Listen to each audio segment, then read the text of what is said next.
The second book of Moses, called Exodus. Chapter 1. Now these are the names of the children of Israel, which came into Egypt. Every man and his household came with Jacob: Reuben, Simeon, Levi, and Judah, Issachar, Zebulun, and Benjamin, Dan, and Naphtali, Gad, and Asher. And all the souls that came out of the loins of Jacob were 70 souls, for Joseph was in Egypt already.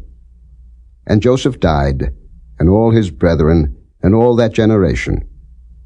And the children of Israel were fruitful, and increased abundantly, and multiplied, and waxed exceeding mighty, and the land was filled with them. Now there arose up a new king over Egypt, which knew not Joseph. And he said unto his people, Behold, the people of the children of Israel are more and mightier than we. Come on, let us deal wisely with them, lest they multiply.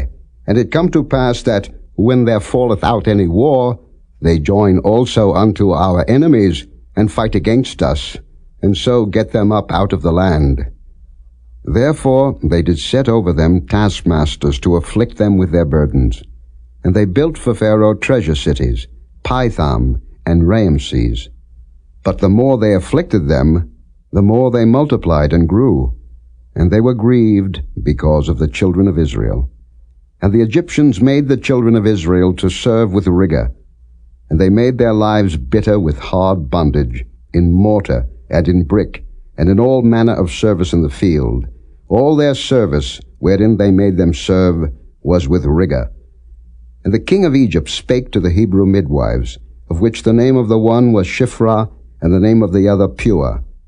And he said, When ye do the office of a midwife to the Hebrew women, and see them upon the stools, if it be a son, then ye shall kill him, but if it be a daughter, then she shall live. But the midwives feared God, and did not as the king of Egypt commanded them, but saved the men children alive. And the king of Egypt called for the midwives, and said unto them, Why have ye done this thing, and have saved the men children alive? And the midwives said unto Pharaoh, Because the Hebrew women are not as the Egyptian women, for they are lively, and are delivered ere the midwives come in unto them. Therefore God dealt well with the midwives, and the people multiplied, and waxed very mighty. And it came to pass, because the midwives feared God, that he made them houses. And Pharaoh charged all his people, saying, Every son that is born ye shall cast into the river, and every daughter ye shall save alive. Chapter 2. And there went a man of the house of Levi, and took to wife a daughter of Levi. And the woman conceived, and bare a son. And when she saw him that he was a goodly child, she hid him 3 months. And when she could not longer hide him, she took for him an ark of bulrushes, and daubed it with slime and with pitch, and put the child therein, and she laid it in the flags by the river's brink. And his sister stood afar off, to wit what would be done to him. And the daughter of Pharaoh came down to wash herself at the river, and her maidens walked along by the river's side. And when she saw the ark among the flags, she sent her maid to fetch it. And when she had opened it, she saw the child, and behold, the babe wept. And she had compassion on him, and said, This is one of the Hebrews' children. Then said his sister to Pharaoh's daughter, Shall I go and call to thee a nurse of the Hebrew women, that she may nurse the child for thee? And Pharaoh's daughter said to her, Go. And the maid went and called the child's mother. And Pharaoh's daughter said unto her, Take this child away, and nurse it for me, and I will give thee thy wages. And the woman took the child, and nursed it. And the child grew, and she brought him unto Pharaoh's daughter, and he became her son. And she called his name Moses, and she said, Because I drew him out of the water. And it came to pass in those days, when Moses was grown, that he went out unto his brethren, and looked on their burdens. And he spied an Egyptian smiting an Hebrew, one of his brethren. And he looked this way and that way, and when he saw that there was no man, he slew the Egyptian and hid him in the sand. And when he went out the second day, behold, 2 men of the Hebrews strove together, and he said to him that did the wrong, Wherefore smitest thou thy fellow? And he said, Who made thee a prince and a judge over us? Intendest thou to kill me, as thou killedst the Egyptian? And Moses feared and said, Surely this thing is known. Now when Pharaoh heard this thing, he sought to slay Moses. But Moses fled from the face of Pharaoh, and dwelt in the land of Midian, and he sat down by a well. Now the priest of Midian had 7 daughters, and they came and drew water, and filled the troughs to water their father's flock. And the shepherds came and drove them away. But Moses stood up and helped them, and watered their flock. And when they came to Reuel their father, he said, How is it that ye are come so soon today? And they said, An Egyptian delivered us out of the hand of the shepherds, and also drew water enough for us, and watered the flock. And he said unto his daughters, And where is he? Why is it that ye have left the man? Call him, that he may eat bread. And Moses was content to dwell with the man, and he gave Moses Zipporah his daughter. And she bare him a son, and he called his name Gershom, for he said, I have been a stranger in a strange land. And it came to pass in process of time, that the king of Egypt died, and the children of Israel sighed by reason of the bondage, and they cried, and their cry came up unto God by reason of the bondage. And God heard their groaning, and God remembered his covenant with Abraham, with Isaac, and with Jacob. And God looked upon the children of Israel, and God had respect unto them. Chapter 3. Now Moses kept the flock of Jethro his father-in-law, the priest of Midian. And he led the flock to the backside of the desert, and came to the mountain of God, even to Horeb. And the angel of the Lord appeared unto him in a flame of fire out of the midst of a bush. And he looked, and behold, the bush burned with fire, and the bush was not consumed. And Moses said, I will now turn aside, and see this great sight, why the bush is not burnt. And when the Lord saw that he turned aside to see, God called unto him out of the midst of the bush, and said, Moses, Moses. And he said, Here am I. And he said, Draw not nigh hither. Put off thy shoes from off thy feet, for the place whereon thou standest is holy ground. Moreover he said, I am the God of thy father, the God of Abraham, the God of Isaac, and the God of Jacob. And Moses hid his face, for he was afraid to look upon God. And the Lord said, I have surely seen the affliction of my people which are in Egypt, and have heard their cry by reason of their taskmasters, for I know their sorrows. And I am come down to deliver them out of the land of the Egyptians, and to bring them up out of that land unto a good land and a large, unto a land flowing with milk and honey, unto the place of the Canaanites, and the Hittites, and the Amorites, and the Perizzites, and the Hivites, and the Jebusites. Now therefore, behold, the cry of the children of Israel is come unto me, and I have also seen the oppression wherewith the Egyptians oppress them. Come now therefore, and I will send thee unto Pharaoh, that thou mayest bring forth my people, the children of Israel, out of Egypt. And Moses said unto God, Who am I, that I should go unto Pharaoh, and that I should bring forth the children of Israel out of Egypt? And he said, Certainly I will be with thee, and this shall be a token unto thee, that I have sent thee. When thou hast brought forth the people out of Egypt, ye shall serve God upon this mountain. And Moses said unto God, Behold, when I come unto the children of Israel, and shall say unto them, The God of your fathers hath sent me unto you, and they shall say to me, What is his name? What shall I say unto them? And God said unto Moses, I am that I am. And he said, Thus shalt thou say unto the children of Israel, I am hath sent me unto you. And God said moreover unto Moses, Thus shalt thou say unto the children of Israel, The Lord God of your fathers, the God of Abraham, the God of Isaac and the God of Jacob, hath sent me unto you. This is my name forever, and this is my memorial unto all generations. Go and gather the elders of Israel together, and say unto them, The Lord God of your fathers, the God of Abraham, of Isaac, and of Jacob, appeared unto me, saying, I have surely visited you, and seen that which is done to you in Egypt.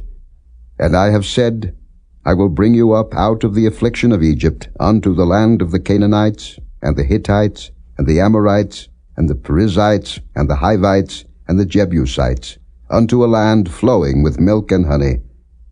And they shall hearken to thy voice, and thou shalt come, thou and the elders of Israel, unto the king of Egypt, and ye shall say unto him, The Lord God of the Hebrews hath met with us, and now let us go, we beseech thee, 3 days' journey into the wilderness, that we may sacrifice to the Lord our God.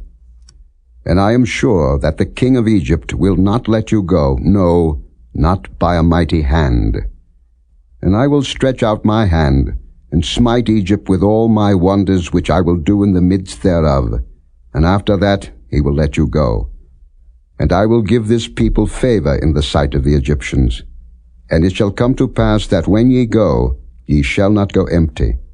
But every woman shall borrow of her neighbor, and of her that sojourneth in her house, jewels of silver, and jewels of gold, and raiment, and ye shall put them upon your sons and upon your daughters, and ye shall spoil the Egyptians. Chapter 4. And Moses answered and said, But behold, they will not believe me, nor hearken unto my voice, for they will say, The Lord hath not appeared unto thee. And the Lord said unto him, What is that in thine hand? And he said, A rod. And he said, Cast it on the ground. And he cast it on the ground, and it became a serpent. And Moses fled from before it. And the Lord said unto Moses, Put forth thine hand, and take it by the tail. And he put forth his hand, and caught it, and it became a rod in his hand, that they may believe that the Lord God of their fathers, the God of Abraham, the God of Isaac, and the God of Jacob, hath appeared unto thee. And the Lord said furthermore unto him, Put now thine hand into thy bosom. And he put his hand into his bosom, and when he took it out, behold, his hand was leprous as snow. And he said, Put thine hand into thy bosom again. And he put his hand into his bosom again, and plucked it out of his bosom, and behold, it was turned again as his other flesh. And it shall come to pass, if they will not believe thee, neither hearken to the voice of the first sign, that they will believe the voice of the latter sign. And it shall come to pass, if they will not believe also these 2 signs, neither hearken unto thy voice, that thou shalt take of the water of the river, and pour it upon the dry land, and the water which thou takest out of the river shall become blood upon the dry land. And Moses said unto the Lord, O my Lord, I am not eloquent, neither heretofore, nor since thou hast spoken unto thy servant, but I am slow of speech, and of a slow tongue. And the Lord said unto him, Who hath made man's mouth? Or who maketh the dumb, or deaf, or the seeing, or the blind? Have not I the Lord? Now therefore go, and I will be with thy mouth, and teach thee what thou shalt say. And he said, O my Lord, send, I pray thee, by the hand of him whom thou wilt send. And the anger of the Lord was kindled against Moses. And he said, Is not Aaron the Levite thy brother? I know that he can speak well. And also, behold, he cometh forth to meet thee, and when he seeth thee, he will be glad in his heart. And thou shalt speak unto him, and put words in his mouth. And I will be with thy mouth, and with his mouth, and will teach you what ye shall do. And he shall be thy spokesman unto the people. And he shall be, even he shall be to thee instead of a mouth, and thou shalt be to him instead of God. And thou shalt take this rod in thine hand, wherewith thou shalt do signs. And Moses went and returned to Jethro his father-in-law, and said unto him, Let me go, I pray thee, and return unto my brethren which are in Egypt, and see whether they be yet alive. And Jethro said to Moses, Go in peace. And the Lord said unto Moses in Midian, Go, return into Egypt, for all the men are dead which sought thy life. And Moses took his wife and his sons, and set them upon an ass, and he returned to the land of Egypt. And Moses took the rod of God in his hand. And the Lord said unto Moses, When thou goest to return into Egypt, see that thou do all those wonders before Pharaoh, which I have put in thine hand. But I will harden his heart, that he shall not let the people go. And thou shalt say unto Pharaoh, Thus saith the Lord, Israel is my son, even my firstborn. And I say unto thee, Let my son go, that he may serve me. And if thou refuse to let him go, behold, I will slay thy son, even thy firstborn. And it came to pass by the way in the inn, that the Lord met him, and sought to kill him. Then Zipporah took a sharp stone, and cut off the foreskin of her son, and cast it at his feet, and said, Surely a bloody husband art thou to me. So he let him go. Then she said, A bloody husband thou art, because of the circumcision. And the Lord said to Aaron, Go into the wilderness to meet Moses. And he went, and met him in the mount of God, and kissed him. And Moses told Aaron all the words of the Lord who had sent him, and all the signs which he had commanded him. And Moses and Aaron went and gathered together all the elders of the children of Israel. And Aaron spake all the words which the Lord had spoken unto Moses, and did the signs in the sight of the people. And the people believed. And when they heard that the Lord had visited the children of Israel, and that he had looked upon their affliction, then they bowed their heads and worshipped. Chapter 5. And afterward Moses and Aaron went in, and told Pharaoh, Thus saith the Lord God of Israel, Let my people go, that they may hold a feast unto me in the wilderness. And Pharaoh said, Who is the Lord, that I should obey his voice to let Israel go? I know not the Lord, neither will I let Israel go. And they said, The God of the Hebrews hath met with us. Let us go, we pray thee, 3 days' journey into the desert, and sacrifice unto the Lord our God, lest he fall upon us with pestilence, or with the sword. And the king of Egypt said unto them, Wherefore do ye, Moses and Aaron, let the people from their works? Get you unto your burdens. And Pharaoh said, Behold, the people of the land now are many, and ye make them rest from their burdens. And Pharaoh commanded the same day the taskmasters of the people and their officers, saying, Ye shall no more give the people straw to make brick as heretofore. Let them go and gather straw for themselves. And the tale of the bricks, which they did make heretofore, ye shall lay upon them. Ye shall not diminish aught thereof, for they be idle. Therefore they cry, saying, Let us go and sacrifice to our God. Let their more work be laid upon the men, that they may labor therein, and let them not regard vain words. And the taskmasters of the people went out, and their officers, and they spake to the people, saying, Thus saith Pharaoh, I will not give you straw. Go ye, get you straw where ye can find it, yet not aught of your work shall be diminished. So the people was scattered abroad throughout all the land of Egypt, to gather stubble instead of straw. And the taskmasters hasted them, saying, Fulfill your works, your daily tasks, as when there was straw. And the officers of the children of Israel, which Pharaoh's taskmasters had set over them, were beaten, and demanded, Wherefore have ye not fulfilled your task in making brick both yesterday and today, as heretofore? Then the officers of the children of Israel came and cried unto Pharaoh, saying, Wherefore dealest thou thus with thy servants? There is no straw given unto thy servants, and they say to us, Make brick. And behold, thy servants are beaten, but the fault is in thine own people. But he said, Ye are idle, ye are idle. Therefore ye say, Let us go and do sacrifice to the Lord. Go therefore now and work, for there shall no straw be given you, yet shall ye deliver the tale of bricks. And the officers of the children of Israel did see that they were in evil case, after it was said, Ye shall not minish aught from your bricks of your daily task. And they met Moses and Aaron, who stood in the way, as they came forth from Pharaoh.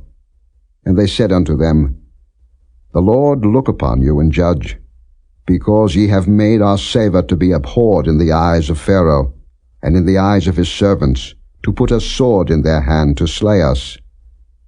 And Moses returned unto the Lord, and said, Lord, wherefore hast thou so evil entreated this people? Why is it that thou hast sent me?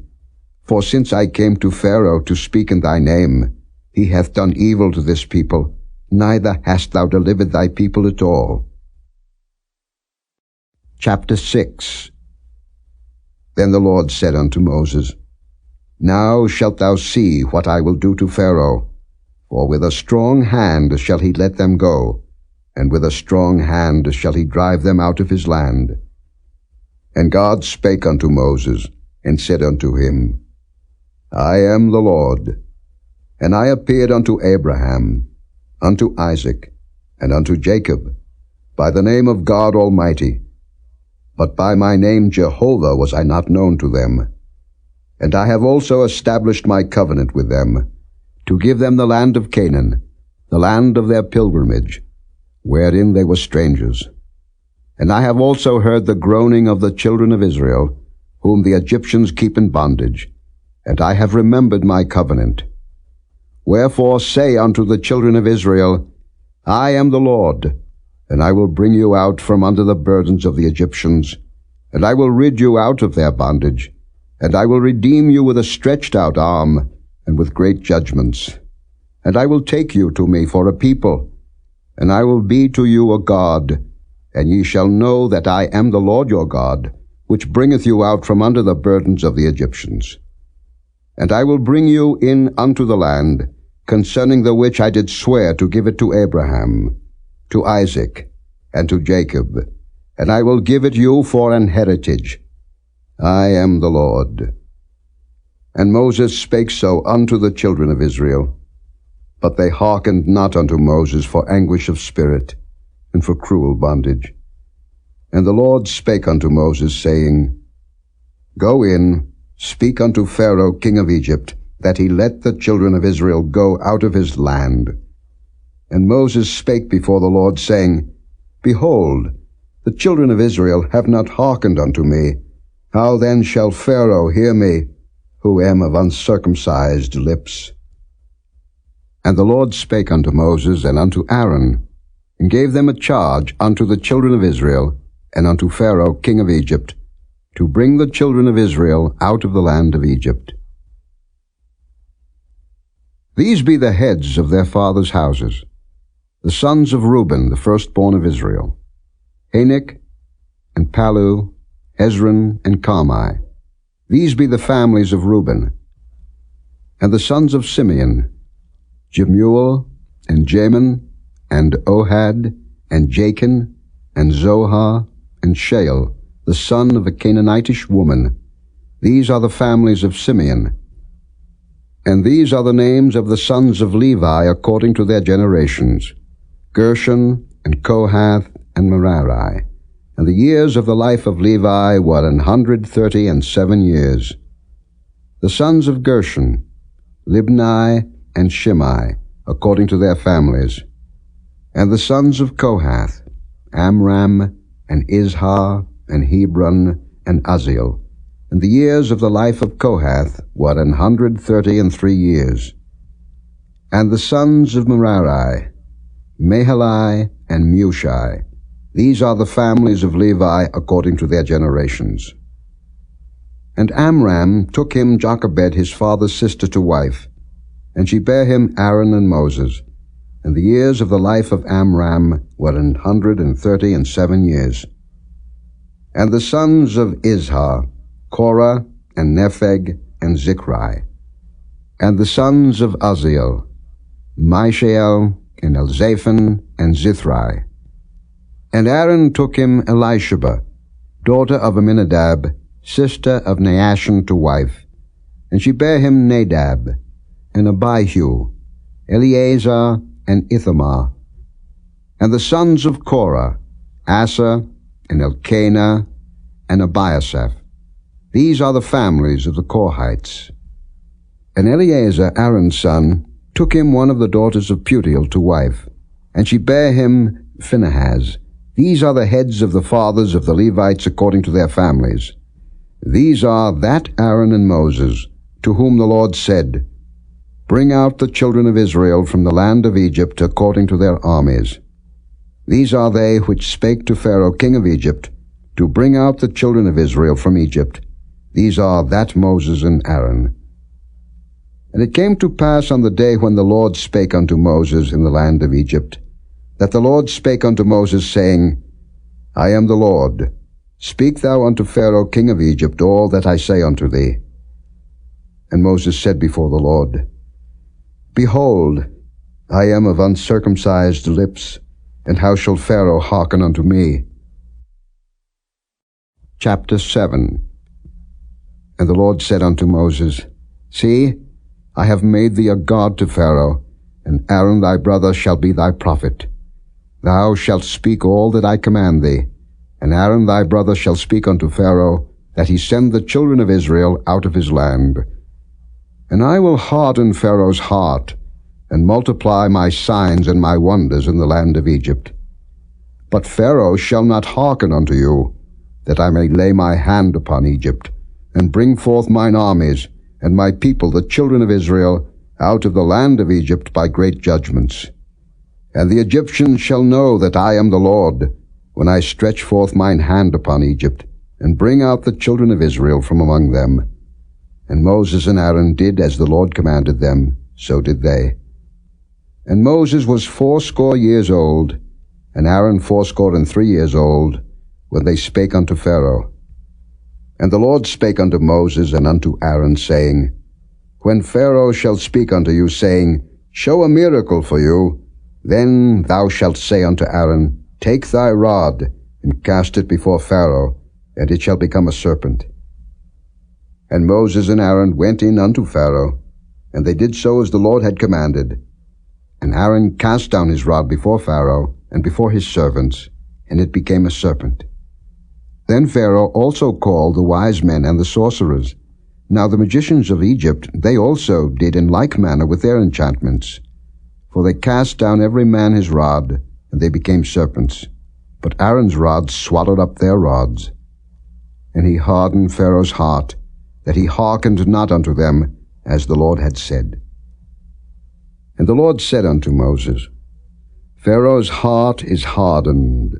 He refuseth to let the people go. Get thee unto Pharaoh in the morning. Lo, he goeth out unto the water, and thou shalt stand by the river's brink against he come, and the rod which was turned to a serpent shalt thou take in thine hand, and thou shalt say unto him, The Lord God of the Hebrews hath sent me unto thee, saying, Let my people go, that they may serve me in the wilderness. And behold, hitherto thou wouldest not hear. Thus saith the Lord, In this thou shalt know that I am the Lord. Behold, I will smite with the rod that is in mine hand upon the waters which are in the river, and they shall be turned to blood. And the fish that is in the river shall die, and the river shall stink, and the Egyptians shall loathe to drink of the water of the river.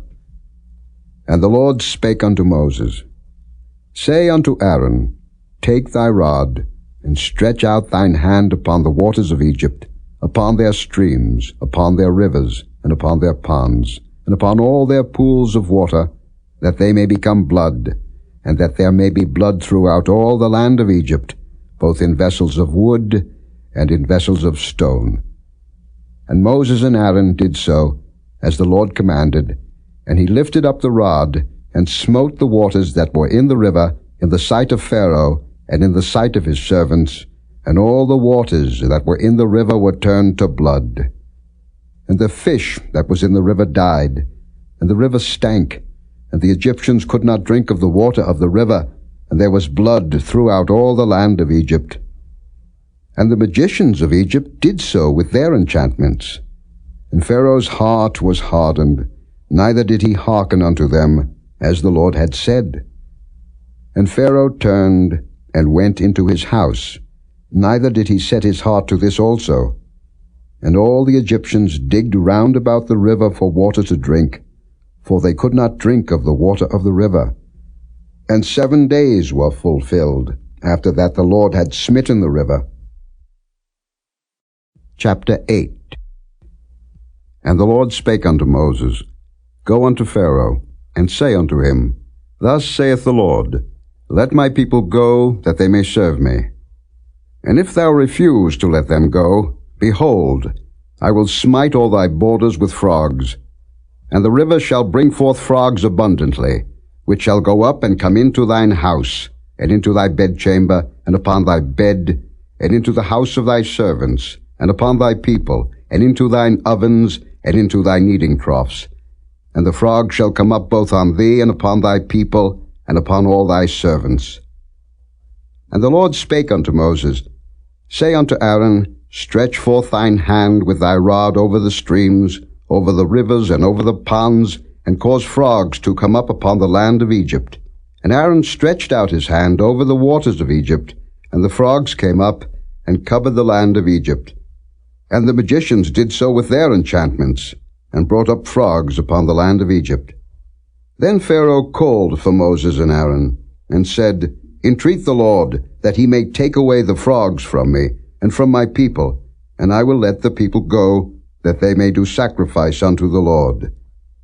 And Moses said unto Pharaoh, Glory over me, when shall I entreat for thee, and for thy servants, and for thy people, to destroy the frogs from thee and thy houses, that they may remain in the river only? And he said, Tomorrow. And he said, Be it according to thy word, that thou mayest know that there is none like unto the Lord our God. And the frogs shall depart from thee, and from thy houses, and from thy servants, and from thy people. They shall remain in the river only.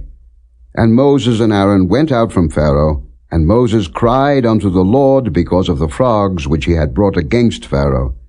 And the Lord did according to the word of Moses, and the frogs died out of the houses, out of the villages, and out of the fields.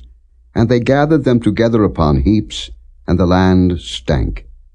But when Pharaoh saw that there was respite, he hardened his heart, and hearkened not unto them, as the Lord had said.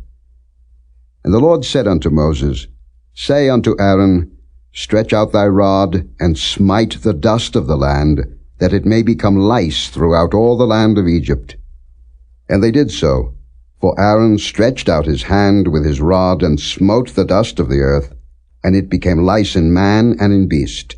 All the dust of the land became lice throughout all the land of Egypt.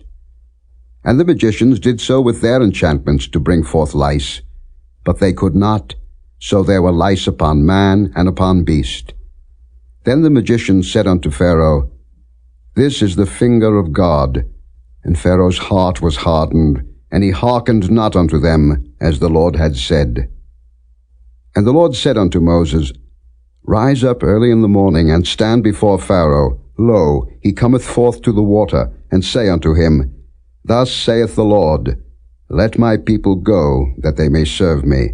Else, if thou wilt not let my people go, behold, I will send swarms of flies upon thee, and upon thy servants, and upon thy people, and into thy houses, and the houses of the Egyptians shall be full of swarms of flies, and also the ground whereon they are. And I will sever in that day the land of Goshen, in which my people dwell, that no swarms of flies shall be there, to the end thou mayest know that I am the Lord in the midst of the earth. And I will put a division between my people and thy people.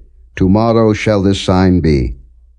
And the Lord did so, and there came a grievous swarm of flies into the house of Pharaoh, and into his servants' houses, and into all the land of Egypt. The land was corrupted by reason of the swarm of flies. And Pharaoh called for Moses and for Aaron, and said, Go ye, Sacrifice to your God in the land. And Moses said, It is not meet so to do, for we shall sacrifice the abomination of the Egyptians to the Lord our God. Lo, shall we sacrifice the abomination of the Egyptians before their eyes, and will they not stone us? We will go 3 days' journey into the wilderness, and sacrifice to the Lord our God, as he shall command us. And Pharaoh said, I will let you go, that ye may sacrifice to the Lord your God in the wilderness. Only ye shall not go very far away, entreat for me. And Moses said, Behold, I go out from thee, and I will entreat the Lord that the swarms of flies may depart from Pharaoh, from his servants, and from his people tomorrow. But let not Pharaoh deal deceitfully any more in not letting the people go to sacrifice to the Lord. And Moses went out from Pharaoh, and entreated the Lord. And the Lord did according to the word of Moses, and he removed the swarms of flies from Pharaoh, from his servants, and from his people. There remained not one. And Pharaoh hardened his heart at this time also, neither would he let the people go. Chapter 9. Then the Lord said unto Moses, Go in unto Pharaoh, and tell him, Thus saith the Lord God of the Hebrews, Let my people go, that they may serve me.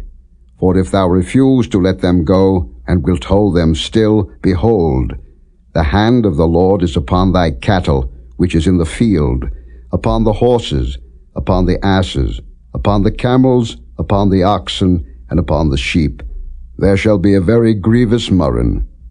And the Lord shall sever between the cattle of Israel and the cattle of Egypt, and there shall nothing die of all that is the children's of Israel. And the Lord appointed a set time, saying, Tomorrow the Lord shall do this thing in the land. And the Lord did that thing on the morrow, and all the cattle of Egypt died, but of the cattle of the children of Israel died not one. And Pharaoh sent, and behold, there was not one of the cattle of the Israelites dead. And the heart of Pharaoh was hardened, and he did not let the people go. And the Lord said unto Moses and unto Aaron, Take to you handfuls of ashes of the furnace, and let Moses sprinkle it toward the heaven in the sight of Pharaoh. And it shall become small dust in all the land of Egypt, and shall be a boil breaking forth with blains upon man and upon beast, throughout all the land of Egypt.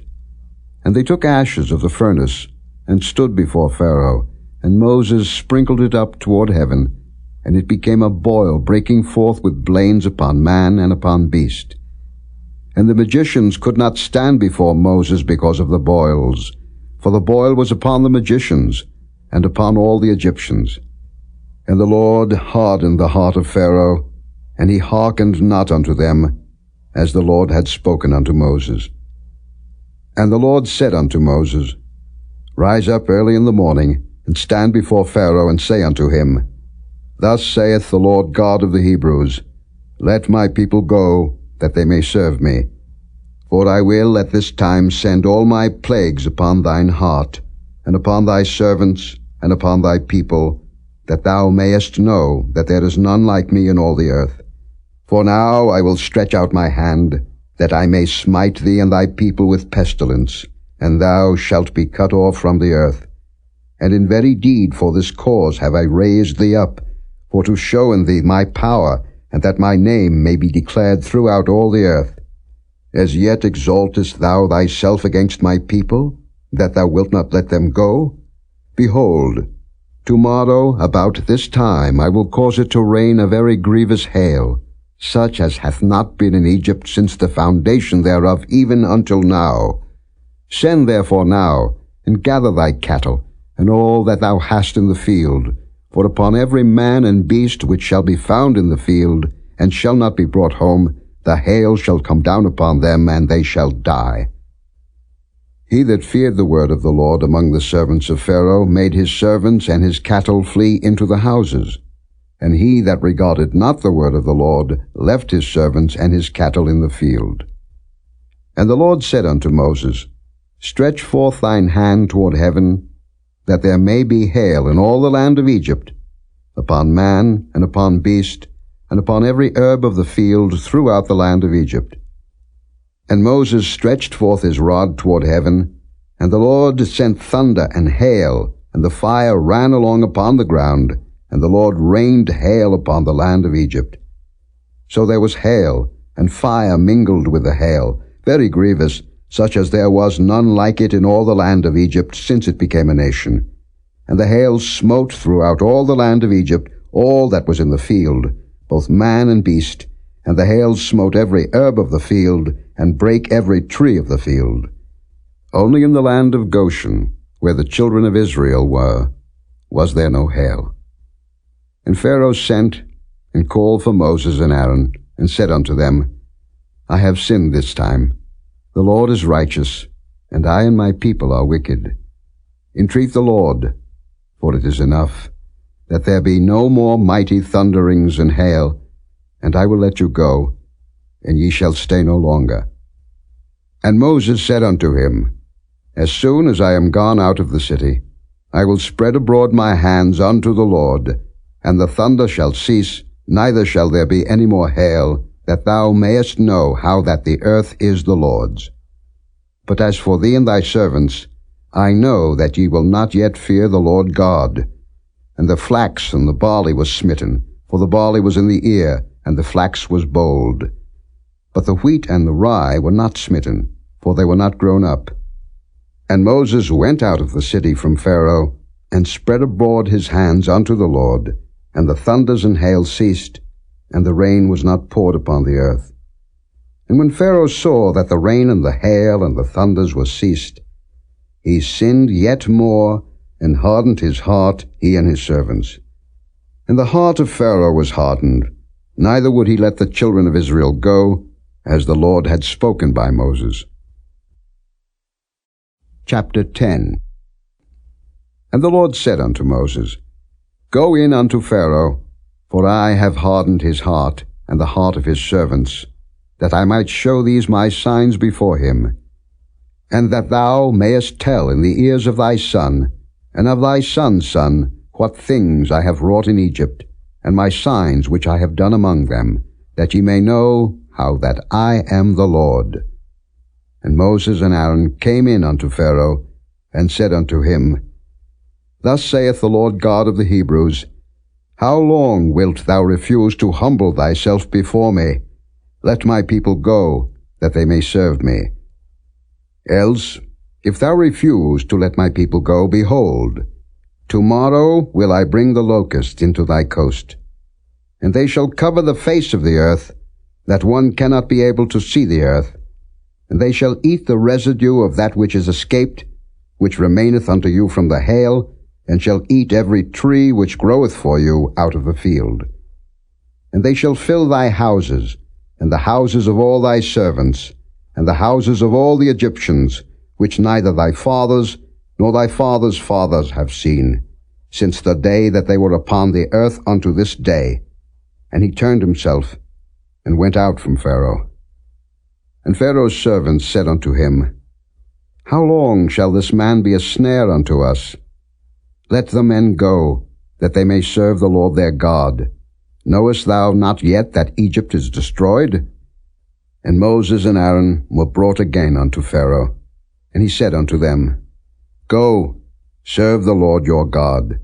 But who are they that shall go? And Moses said, We will go with our young and with our old, with our sons and with our daughters, with our flocks and with our herds will we go, for we must hold a feast unto the Lord. And he said unto them, Let the Lord be so with you, as I will let you go. And your little ones, look to it, for evil is before you. Not so. Go now, ye that are men, and serve the Lord, for that ye did desire. And they were driven out from Pharaoh's presence. And the Lord said unto Moses, Stretch out thine hand over the land of Egypt for the locusts, that they may come up upon the land of Egypt, and eat every herb of the land, even all that the hail hath left. And Moses stretched forth his rod over the land of Egypt, and the Lord brought an east wind upon the land all that day and all that night, And when it was morning, the east wind brought the locusts. And the locusts went up over all the land of Egypt, and rested in all the coasts of Egypt. Very grievous were they. Before them there were no such locusts as they, neither after them shall be such. For they covered the face of the whole earth, so that the land was darkened. And they did eat every herb of the land, and all the fruit of the trees which the hail had left. And there remained not any green thing in the trees, or in the herbs of the field, through all the land of Egypt. Then Pharaoh called for Moses and Aaron in haste, and he said, I have sinned against the Lord your God and against you. Now therefore forgive, I pray thee, my sin only this once, and entreat the Lord your God, that he may take away from me this death only. And he went out from Pharaoh, and entreated the Lord. And the Lord turned a mighty strong west wind, which took away the locusts, and cast them into the Red Sea. There remained not one locust in all the coasts of Egypt. But the Lord hardened Pharaoh's heart, so that he would not let the children of Israel go. And the Lord said unto Moses, Stretch out thine hand toward heaven, that there may be darkness over the land of Egypt, even darkness which may be felt. And Moses stretched forth his hand toward heaven, and there was a thick darkness in all the land of Egypt 3 days.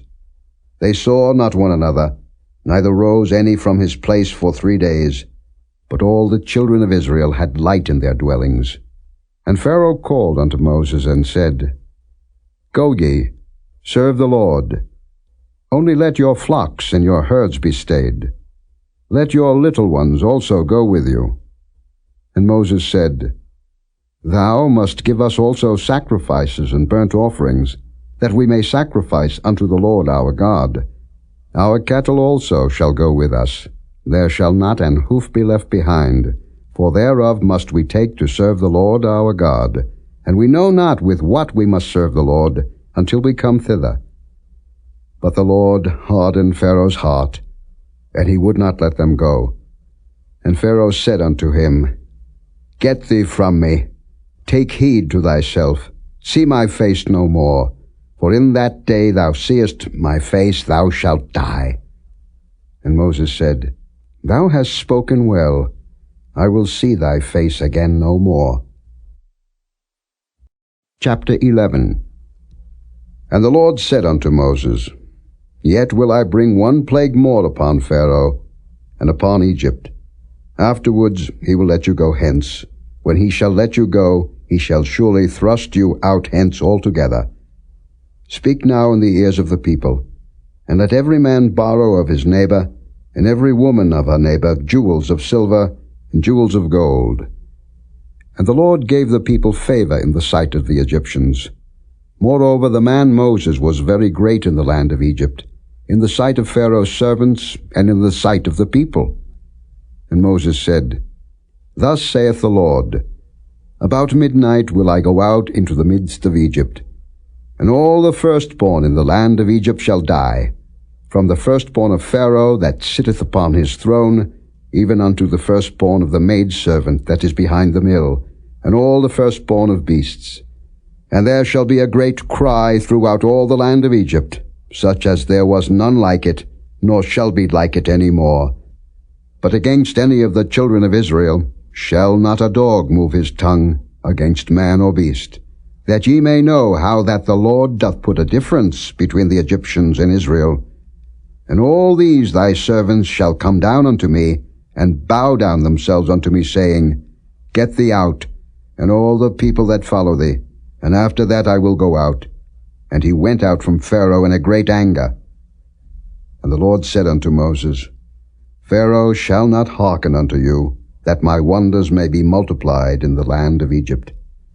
And Moses and Aaron did all these wonders before Pharaoh, and the Lord hardened Pharaoh's heart, so that he would not let the children of Israel go out of his land.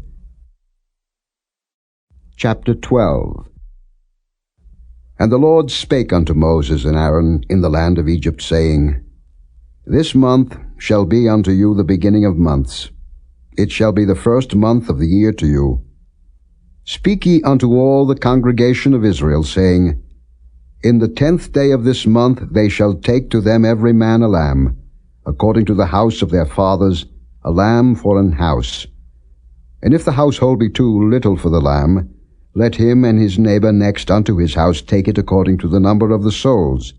Every man according to his eating shall make your count for the lamb. Your lamb shall be without blemish, a male of the first year. Ye shall take it out from the sheep or from the goats. And ye shall keep it up until the 14th day of the same month, and the whole assembly of the congregation of Israel shall kill it in the evening. And they shall take of the blood, and strike it on the 2 side posts and on the upper door post of the houses wherein they shall eat it. And they shall eat the flesh in that night, roast with fire, and unleavened bread, and with bitter herbs they shall eat it. Eat not of it raw, nor sodden it all with water, but roast with fire, his head with his legs, and with the purtenance thereof. And ye shall let nothing of it remain until the morning, and that which remaineth of it until the morning ye shall burn with fire. And thus shall ye eat it, with your loins girded, your shoes on your feet, and your staff in your hand, and ye shall eat it in haste. It is the Lord's Passover. For I will pass through the land of Egypt this night, and will smite all the firstborn in the land of Egypt, both man and beast, and against all the gods of Egypt I will execute judgment. I am the Lord. And the blood shall be to you for a token upon the houses where ye are. And when I see the blood, I will pass over you, and the plague shall not be upon you to destroy you when I smite the land of Egypt. And this day shall be unto you for a memorial, and ye shall keep it a feast to the Lord throughout your generations. Ye shall keep it a feast by an ordinance for ever. 7 days shall ye eat unleavened bread. Even the first day ye shall put away leaven out of your houses. For whosoever eateth leavened bread from the first day until the 7th day, that soul shall be cut off from Israel. And in the first day there shall be an holy convocation. And in the 7th day there shall be an holy convocation to you. No manner of work shall be done in them, save that which every man must eat, that only may be done of you. And ye shall observe the feast of unleavened bread. For in this selfsame day have I brought your armies out of the land of Egypt. Therefore shall ye observe this day in your generations by an ordinance forever. In the 1st month, on the 14th day of the month at even, ye shall eat unleavened bread, until the 21st day of the month at even. 7 days shall there be no leaven found in your houses. For whosoever eateth that which is leavened, even that soul shall be cut off from the congregation of Israel, whether he be a stranger or born in the land. Ye shall eat nothing leavened. In all your habitations shall ye eat unleavened bread. Then Moses called for all the elders of Israel, and said unto them, Draw out and take you a lamb according to your families, and kill the Passover. And ye shall take a bunch of hyssop, and dip it in the blood that is in the basin, and strike the lintel and the 2 side posts with the blood that is in the basin, and none of you shall go out at the door of his house until the morning. For the Lord will pass through to smite the Egyptians. And when he seeth the blood upon the lintel, and on the 2 side posts, the Lord will pass over the door, and will not suffer the destroyer to come in unto your houses to smite you. And ye shall observe this thing for an ordinance to thee and to thy sons forever. And it shall come to pass, when ye be come to the land which the Lord will give you, according as he hath promised, that ye shall keep this service. And it shall come to pass, when your children shall say unto you, What mean ye by this service? That ye shall say, It is the sacrifice of the Lord's Passover, who passed over the houses of the children of Israel in Egypt, when he smote the Egyptians, and delivered our houses. And the people bowed the head and worshipped. And the children of Israel went away, and did as the Lord had commanded Moses and Aaron, so did they. And it came to pass, that at midnight the Lord smote all the firstborn in the land of Egypt, from the firstborn of Pharaoh that sat on his throne, unto the firstborn of the captive that was in the dungeon, and all the firstborn of cattle. And Pharaoh rose up in the night, he and all his servants, and all the Egyptians. And there was a great cry in Egypt, for there was not a house where there was not one dead. And he called for Moses and Aaron by night, and said, Rise up, and get you forth from among my people, both ye and the children of Israel, and go, serve the Lord, as ye have said. Also take your flocks and your herds, as ye have said, and be gone. And bless me also. And the Egyptians were urgent upon the people, that they might send them out of the land in haste, for they said, We be all dead men. And the people took their dough before it was leavened, their kneading troughs being bound up in their clothes upon their shoulders. And the children of Israel did according to the word of Moses. And they borrowed of the Egyptians jewels of silver, and jewels of gold, and raiment. And the Lord gave the people favor in the sight of the Egyptians, so that they lent unto them such things as they required. And they spoiled the Egyptians. And the children of Israel journeyed from Ramesses to Succoth, about 600,000 on foot that were men, beside children. And a mixed multitude went up also with them, and flocks and herds, even very much cattle. And they baked unleavened cakes of the dough which they brought forth out of Egypt, for it was not leavened, because they were thrust out of Egypt, and could not tarry, neither had they prepared for themselves any victual. Now the sojourning of the children of Israel who dwelt in Egypt was 430 years. And it came to pass at the end of the 430 years, even the selfsame day it came to pass, that all the hosts of the Lord went out from the land of Egypt. It is a night to be much observed unto the Lord for bringing them out from the land of Egypt. This is that night of the Lord to be observed of all the children of Israel in their generations. And the Lord said unto Moses and Aaron, This is the ordinance of the Passover. There shall no stranger eat thereof, but every man's servant that is bought for money, when thou hast circumcised him, then shall he eat thereof. A foreigner and an hired servant shall not eat thereof. In one house shall it be eaten. Thou shalt not carry forth aught of the flesh abroad out of the house, neither shall ye break a bone thereof. All the congregation of Israel shall keep it. And when a stranger shall sojourn with thee, and will keep the Passover to the Lord, let all his males be circumcised, and then let him come near and keep it. And he shall be as one that is born in the land, for no uncircumcised person shall eat thereof. One law shall be to him that is homeborn, and unto the stranger that sojourneth among you. Thus did all the children of Israel, as the Lord commanded Moses and Aaron, so did they. And it came to pass the selfsame day, that the Lord did bring the children of Israel out of the land of Egypt by their armies. Chapter 13. And the Lord spake unto Moses, saying, Sanctify unto me all the firstborn, whatsoever openeth the womb among the children of Israel, both of man and of beast, it is mine. And Moses said unto the people, Remember this day, in which ye came out from Egypt, out of the house of bondage, for by strength of hand the Lord brought you out from this place. There shall no leavened bread be eaten. This day came ye out in the month Abib. And it shall be when the Lord shall bring thee into the land of the Canaanites, and the Hittites, and the Amorites, and the Hivites, and the Jebusites, which he sware unto thy fathers to give thee, a land flowing with milk and honey, that thou shalt keep this service in this month. 7 days thou shalt eat unleavened bread, and in the 7th day shall be a feast to the Lord. Unleavened bread shall be eaten 7 days, and there shall no leavened bread be seen with thee, neither shall there be leaven seen with thee in all thy quarters. And thou shalt show thy son in that day, saying, This is done because of that which the Lord did unto me when I came forth out of Egypt. And it shall be for a sign unto thee upon thine hand, and for a memorial between thine eyes, that the Lord's law may be in thy mouth, for with a strong hand hath the Lord brought thee out of Egypt. Thou shalt therefore keep this ordinance in his season from year to year. And it shall be when the Lord shall bring thee into the land of the Canaanites, as he sware unto thee and to thy fathers, and shall give it thee, that thou shalt set apart unto the Lord all that openeth the matrix, and every firstling that cometh of a beast which thou hast. The males shall be the Lord's. And every firstling of an ass thou shalt redeem with a lamb.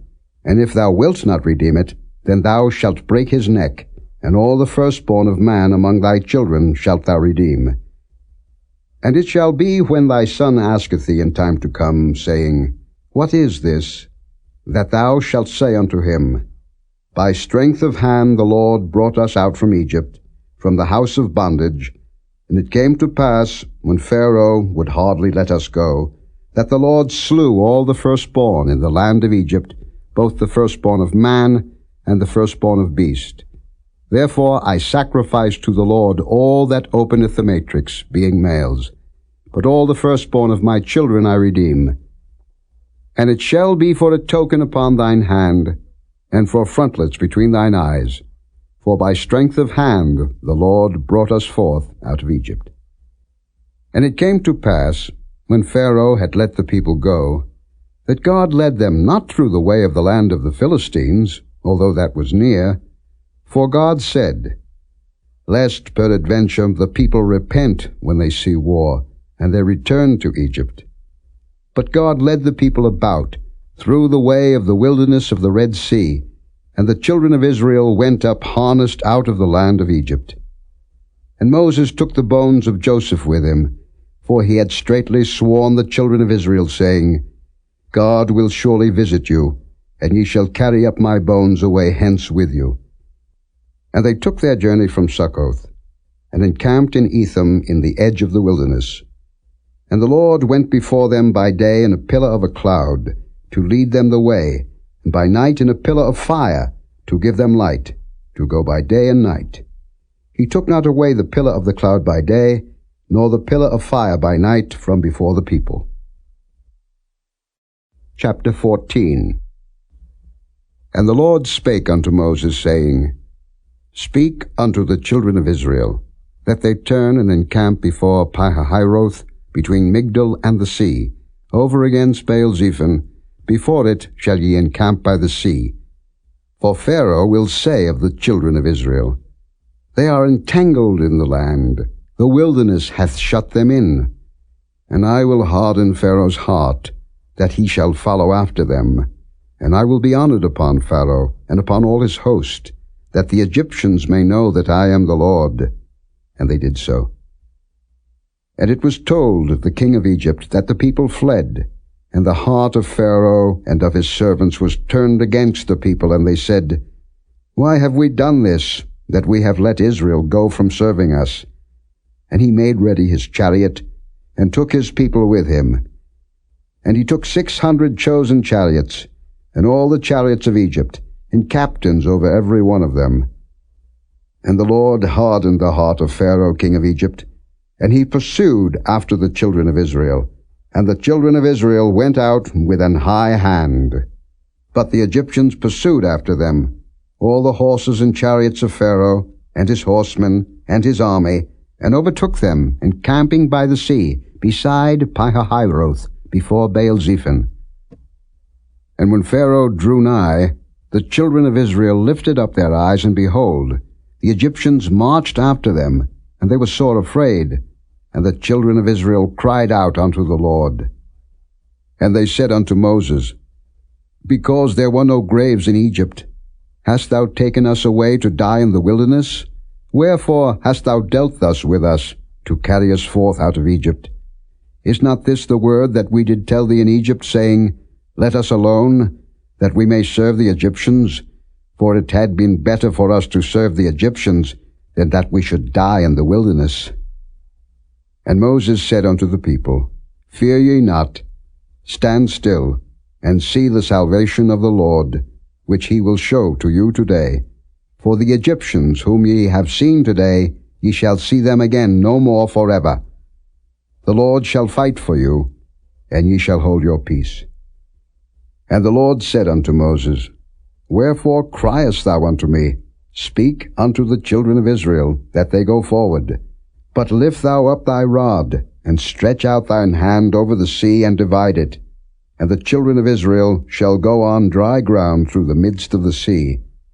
And I, behold, I will harden the hearts of the Egyptians, and they shall follow them. And I will get me honor upon Pharaoh, and upon all his host, upon his chariots and upon his horsemen. And the Egyptians shall know that I am the Lord, when I have gotten me honor upon Pharaoh, upon his chariots, and upon his horsemen. And the angel of God, which went before the camp of Israel, removed and went behind them, and the pillar of the cloud went from before their face, and stood behind them. And it came between the camp of the Egyptians and the camp of Israel, and it was a cloud and darkness to them, but it gave light by night to these, so that the one came not near the other all the night. And Moses stretched out his hand over the sea, and the Lord caused the sea to go back by a strong east wind all that night, and made the sea dry land, and the waters were divided. And the children of Israel went into the midst of the sea upon the dry ground, and the waters were a wall unto them on their right hand and on their left. And the Egyptians pursued, and went in after them to the midst of the sea, even all Pharaoh's horses, his chariots, and his horsemen. And it came to pass that in the morning watch the Lord looked unto the host of the Egyptians through the pillar of fire and of the cloud, and troubled the host of the Egyptians, and took off their chariot wheels, that they drave them heavily, so that the Egyptians said, Let us flee from the face of Israel, for the Lord fighteth for them against the Egyptians. And the Lord said unto Moses, Stretch out thine hand over the sea, that the waters may come again upon the Egyptians, upon their chariots, and upon their horsemen. And Moses stretched forth his hand over the sea, and the sea returned to his strength when the morning appeared, and the Egyptians fled against it, and the Lord overthrew the Egyptians in the midst of the sea. And the waters returned, and covered the chariots, and the horsemen, and all the host of Pharaoh that came into the sea after them. There remained not so much as one of them.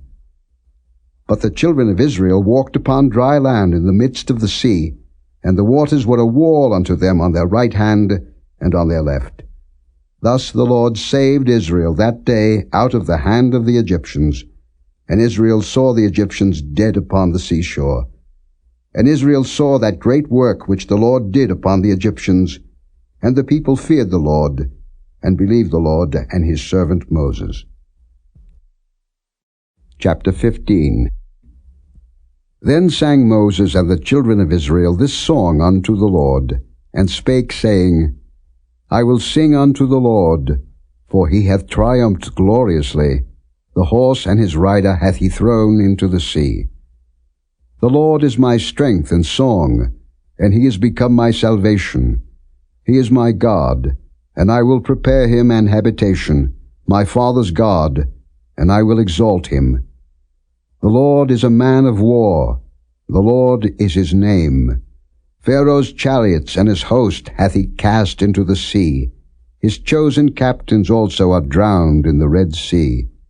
The depths have covered them, they sank into the bottom as a stone.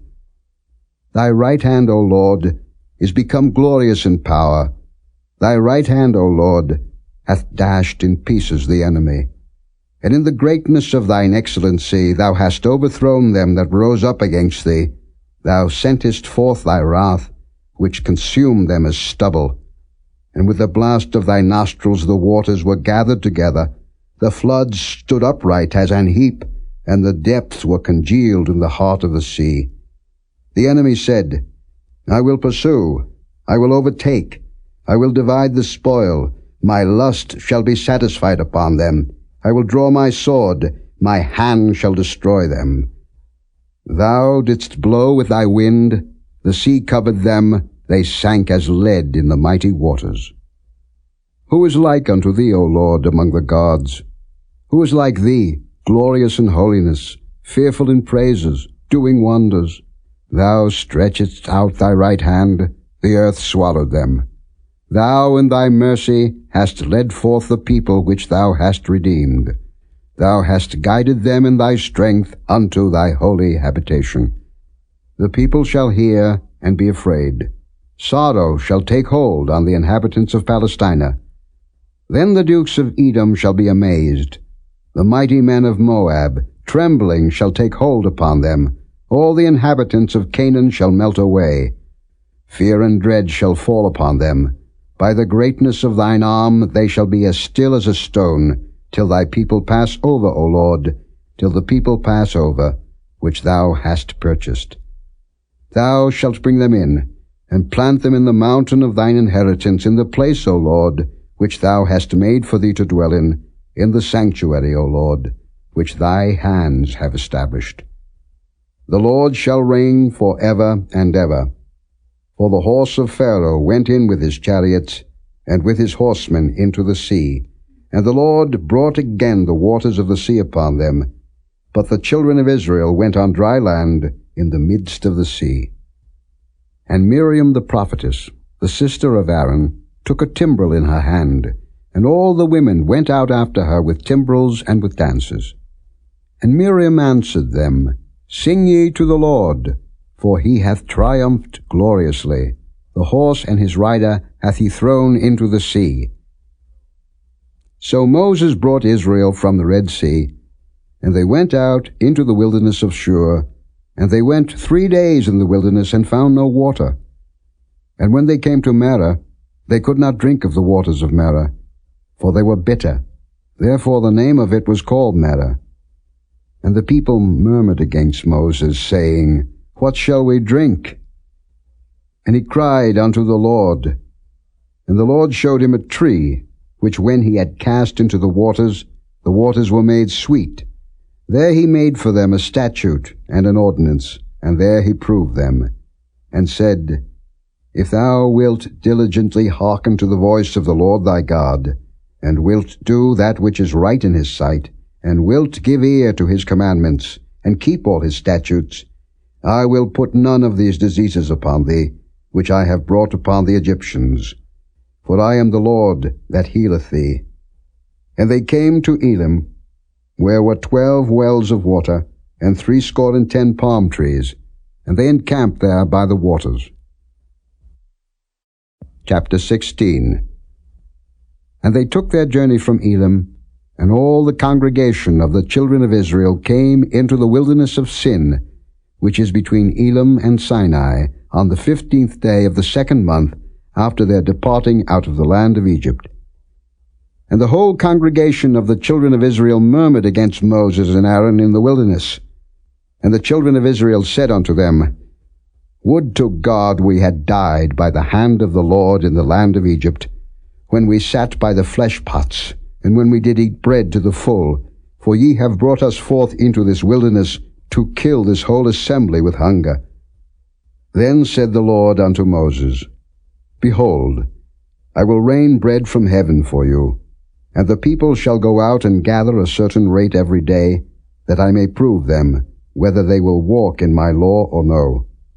And it shall come to pass, that on the 6th day they shall prepare that which they bring in, and it shall be twice as much as they gather daily. And Moses and Aaron said unto all the children of Israel, At even, then ye shall know that the Lord hath brought you out from the land of Egypt. And in the morning, then ye shall see the glory of the Lord, for that he heareth your murmurings against the Lord. And what are we, that ye murmur against us? And Moses said, This shall be, when the Lord shall give you in the evening flesh to eat, and in the morning bread to the full, for that the Lord heareth your murmurings which ye murmur against him. And what are we? Your murmurings are not against us, but against the Lord. And Moses spake unto Aaron, Say unto all the congregation of the children of Israel, Come near before the Lord, for he hath heard your murmurings. And it came to pass, as Aaron spake unto the whole congregation of the children of Israel, that they looked toward the wilderness, and behold, the glory of the Lord appeared in the cloud. And the Lord spake unto Moses, saying, I have heard the murmurings of the children of Israel. Speak unto them, saying, At even ye shall eat flesh, and in the morning ye shall be filled with bread, and ye shall know that I am the Lord your God. And it came to pass, that at even the quails came up, and covered the camp, and in the morning the dew lay round about the host. And when the dew that lay was gone up, behold, upon the face of the wilderness there lay a small round thing, as small as the hoarfrost on the ground. And when the children of Israel saw it, they said one to another, It is manna, for they wist not what it was. And Moses said unto them, This is the bread which the Lord hath given you to eat. This is the thing which the Lord hath commanded. Gather of it every man according to his eating, an omer for every man, according to the number of your persons. Take ye every man for them which are in his tents. And the children of Israel did so, and gathered, some more, some less. And when they did meet it with an omer, he that gathered much had nothing over, and he that gathered little had no lack. They gathered every man according to his eating. And Moses said, Let no man leave of it till the morning. Notwithstanding, they hearkened not unto Moses, but some of them left of it until the morning, and it bred worms, and stank. And Moses was wroth with them. And they gathered it every morning, every man according to his eating, and when the sun waxed hot, it melted. And it came to pass that on the 6th day they gathered twice as much bread, 2 omers for one man, and all the rulers of the congregation came and told Moses. And he said unto them, This is that which the Lord hath said. Tomorrow is the rest of the holy Sabbath unto the Lord. Bake that which ye will bake today, and seethe that ye will seethe, and that which remaineth over lay up for you to be kept until the morning. And they laid it up till the morning, as Moses bade, and it did not stink, neither was there any worm therein. And Moses said, Eat that today, for today is a Sabbath unto the Lord. Today ye shall not find it in the field. 6 days ye shall gather it, but on the 7th day, which is the Sabbath, in it there shall be none. And it came to pass that there went out some of the people on the 7th day for to gather, and they found none. And the Lord said unto Moses, How long refuse ye to keep my commandments and my laws? See, for that the Lord hath given you the Sabbath. Therefore he giveth you on the 6th day the bread of 2 days. Abide ye every man in his place. Let no man go out of his place on the 7th day. So the people rested on the 7th day. And the house of Israel called the name thereof manna, and it was like coriander seed, white, and the taste of it was like wafers made with honey. And Moses said, This is the thing which the Lord commandeth.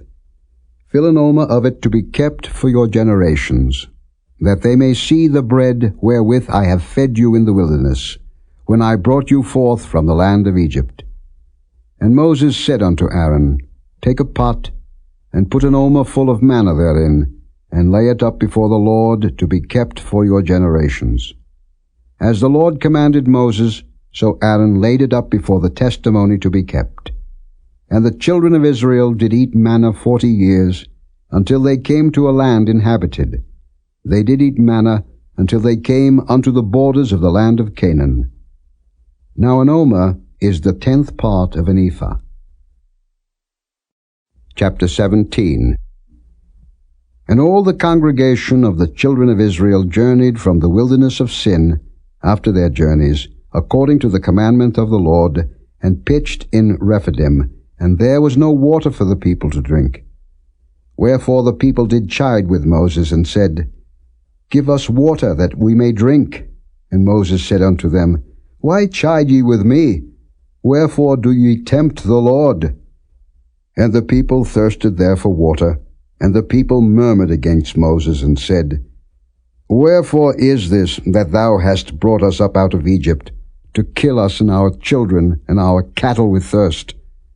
And Moses cried unto the Lord, saying, What shall I do unto this people? They be almost ready to stone me. And the Lord said unto Moses, Go on before the people, and take with thee of the elders of Israel, and thy rod wherewith thou smotest the river, take in thine hand, and go. Behold, I will stand before thee there upon the rock in Horeb, and thou shalt smite the rock, and there shall come water out of it, that the people may drink. And Moses did so in the sight of the elders of Israel. And he called the name of the place Massah and Meribah, because of the chiding of the children of Israel, and because they tempted the Lord, saying, Is the Lord among us or not? Then came Amalek, and fought with Israel in Rephidim. And Moses said unto Joshua, Choose us out men, and go out, fight with Amalek. Tomorrow I will stand on the top of the hill with the rod of God in mine hand. So Joshua did as Moses had said to him, and fought with Amalek. And Moses, Aaron, and Hur went up to the top of the hill. And it came to pass, when Moses held up his hand, that Israel prevailed, and when he let down his hand, Amalek prevailed. But Moses' hands were heavy, and they took a stone, and put it under him, and he sat thereon, and Aaron and Hur stayed up his hands, the one on the one side, and the other on the other side, and his hands were steady until the going down of the sun. And Joshua discomfited Amalek and his people with the edge of the sword. And the Lord said unto Moses, Write this for a memorial in a book, and rehearse it in the ears of Joshua, for I will utterly put out the remembrance of Amalek from under heaven. And Moses built an altar, and called the name of it Jehovah Nissi. For he said, Because the Lord hath sworn that the Lord will have war with Amalek from generation to generation. Chapter 18.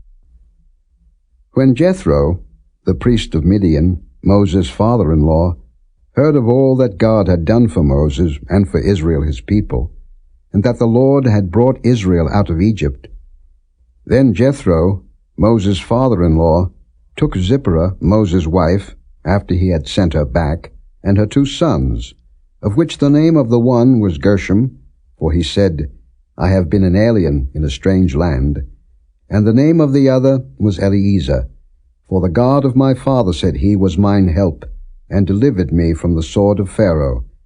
And Jethro, Moses' father-in-law, came with his sons and his wife unto Moses into the wilderness, where he encamped at the mount of God. And he said unto Moses, I, thy father-in-law Jethro, am come unto thee, and thy wife, and her 2 sons with her. And Moses went out to meet his father-in-law, and did obeisance, and kissed him, and they asked each other of their welfare, and they came into the tent.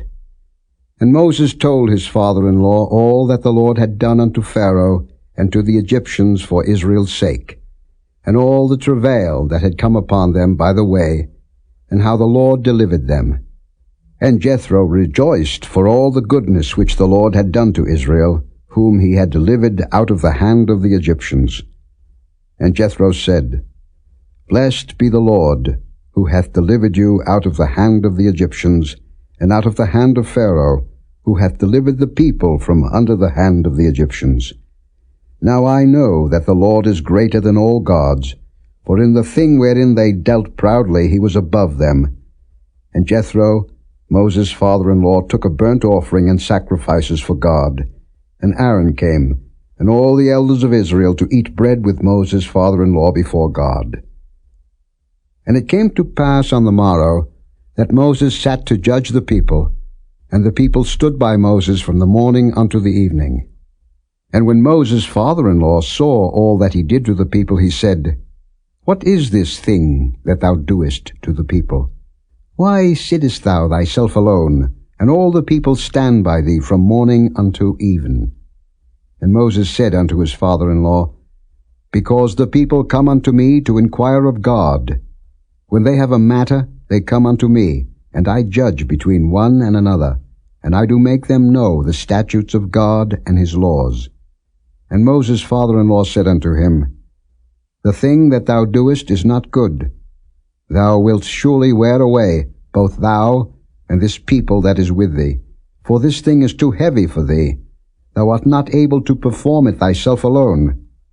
Hearken now unto my voice. I will give thee counsel, and God shall be with thee. Be thou for the people too Godward, that thou mayest bring the causes unto God. And thou shalt teach them ordinances and laws, and shalt show them the way wherein they must walk, and the work that they must do. Moreover, thou shalt provide out of all the people able men, such as fear God, men of truth, hating covetousness, and place such over them, to be rulers of thousands, and rulers of hundreds, rulers of 50s, and rulers of 10s. And let them judge the people at all seasons.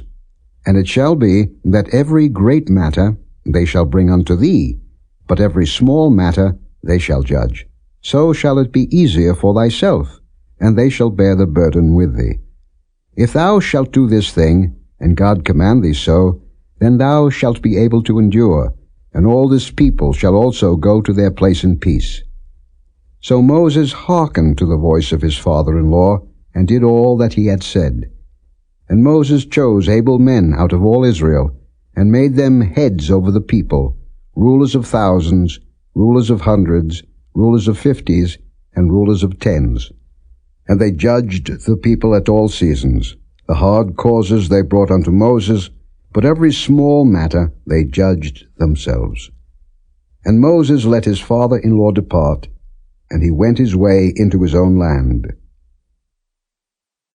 Chapter 19.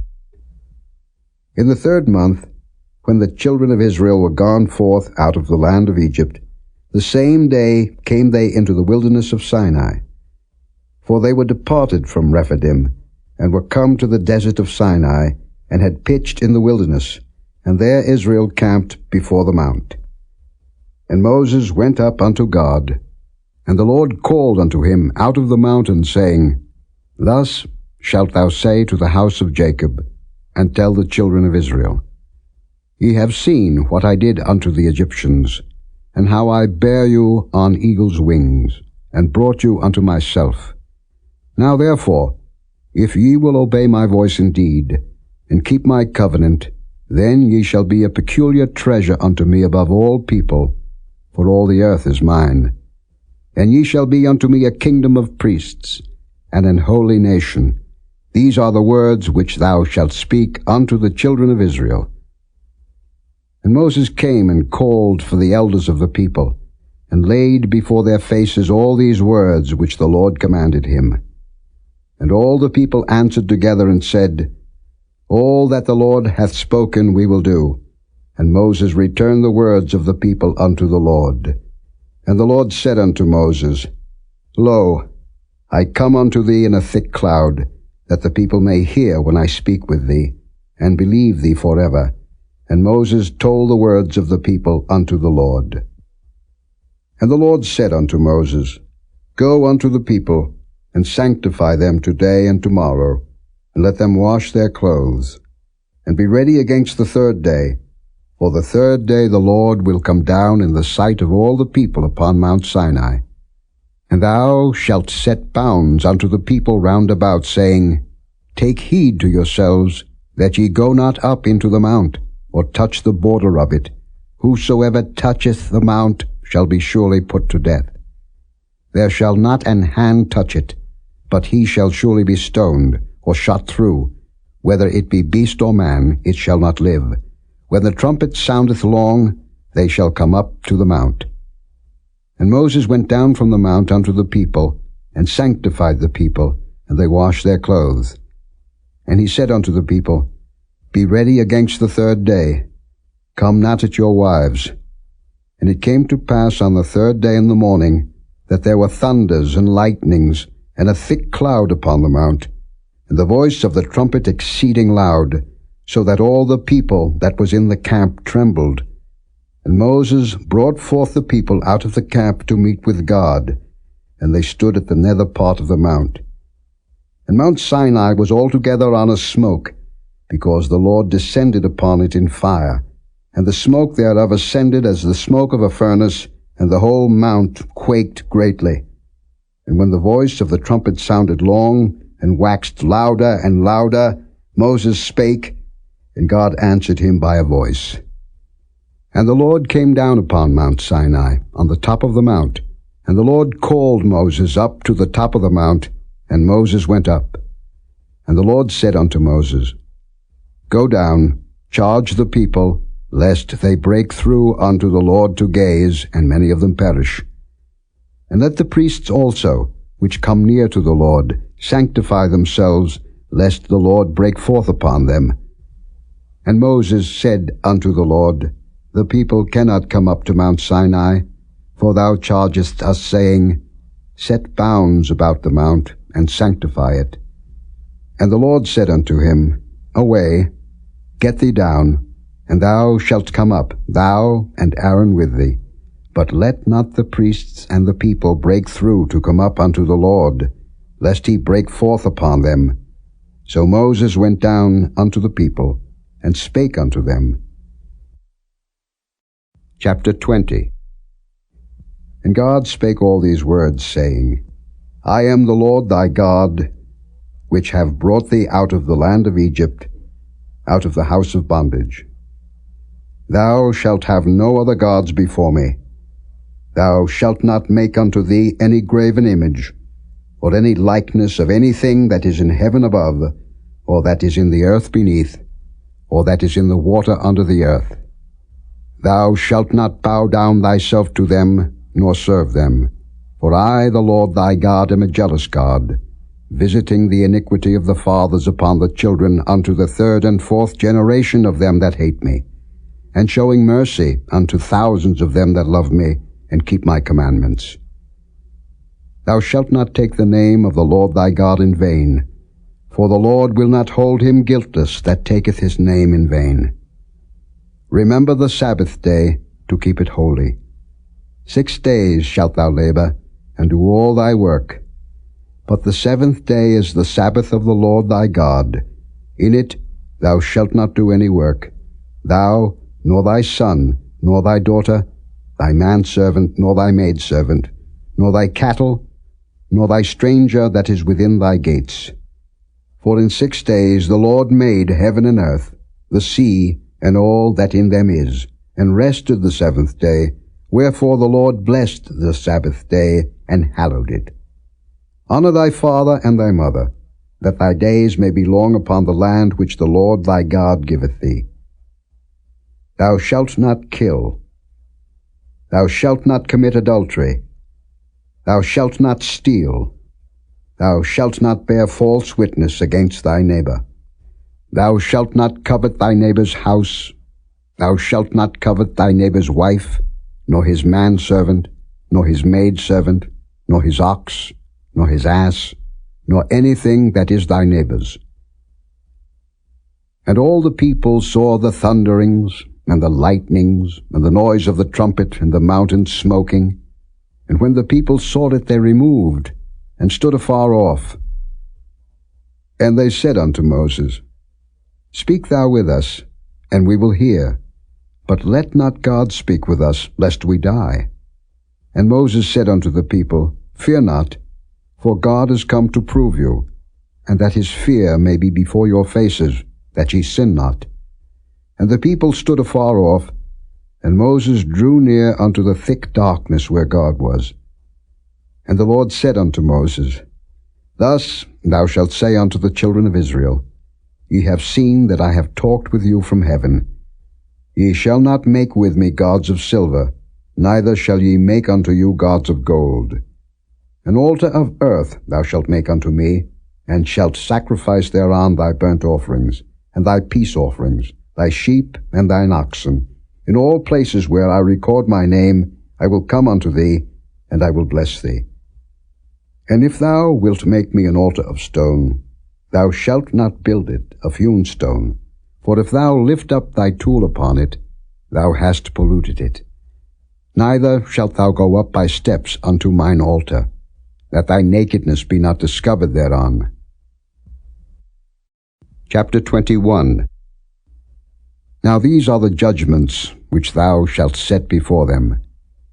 If thou buy an Hebrew servant, 6 years he shall serve, and in the 7th he shall go out free for nothing. If he came in by himself, he shall go out by himself. If he were married, then his wife shall go out with him. If his master have given him a wife, and she have borne him sons or daughters, the wife and her children shall be her master's, and he shall go out by himself. And if the servant shall plainly say, I love my master, my wife, and my children, I will not go out free, then his master shall bring him unto the judges. He shall also bring him to the door, or unto the door post, and his master shall bore his ear through with an awl, and he shall serve him forever. And if a man sell his daughter to be a maidservant, she shall not go out as the men servants do. If she please not her master, who hath betrothed her to himself, then shall he let her be redeemed. To sell her unto a strange nation he shall have no power, seeing he hath dealt deceitfully with her. And if he have betrothed her unto his son, he shall deal with her after the manner of daughters. If he take him another wife, her food, her raiment, and her duty of marriage shall he not diminish. And if he do not these three unto her, then shall she go out free without money.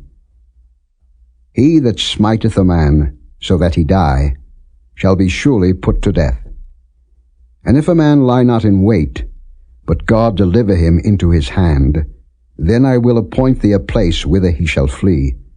But if a man come presumptuously upon his neighbor to slay him with guile, thou shalt take him from mine altar, that he may die. And he that smiteth his father or his mother shall be surely put to death.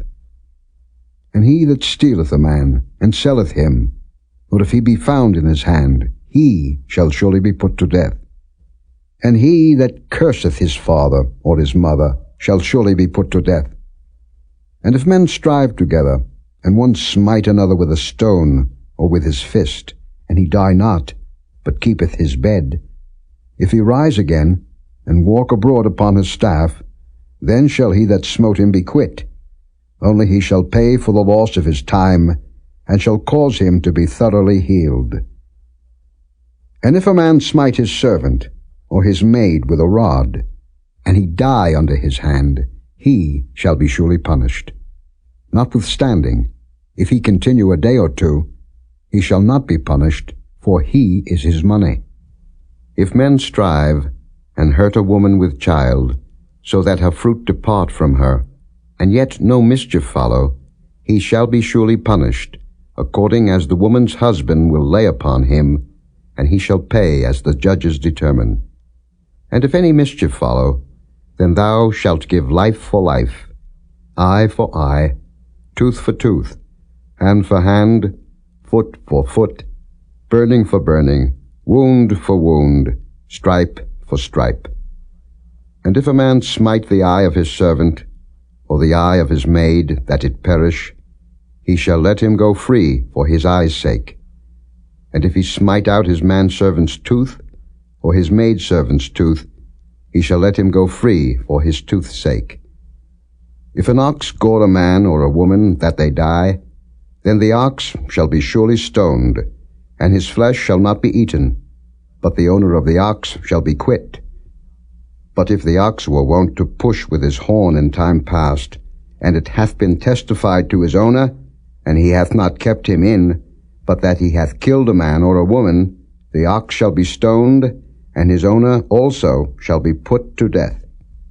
If there be laid on him a sum of money, then he shall give for the ransom of his life whatsoever is laid upon him. Whether he have gored a son, or have gored a daughter, according to this judgment shall it be done unto him. If the ox shall push a manservant or a maidservant, he shall give unto their master 30 shekels of silver, and the ox shall be stoned. And if a man shall open a pit, or if a man shall dig a pit, and not cover it, and an ox or an ass fall therein, the owner of the pit shall make it good, and give money unto the owner of them, and the dead beast shall be his.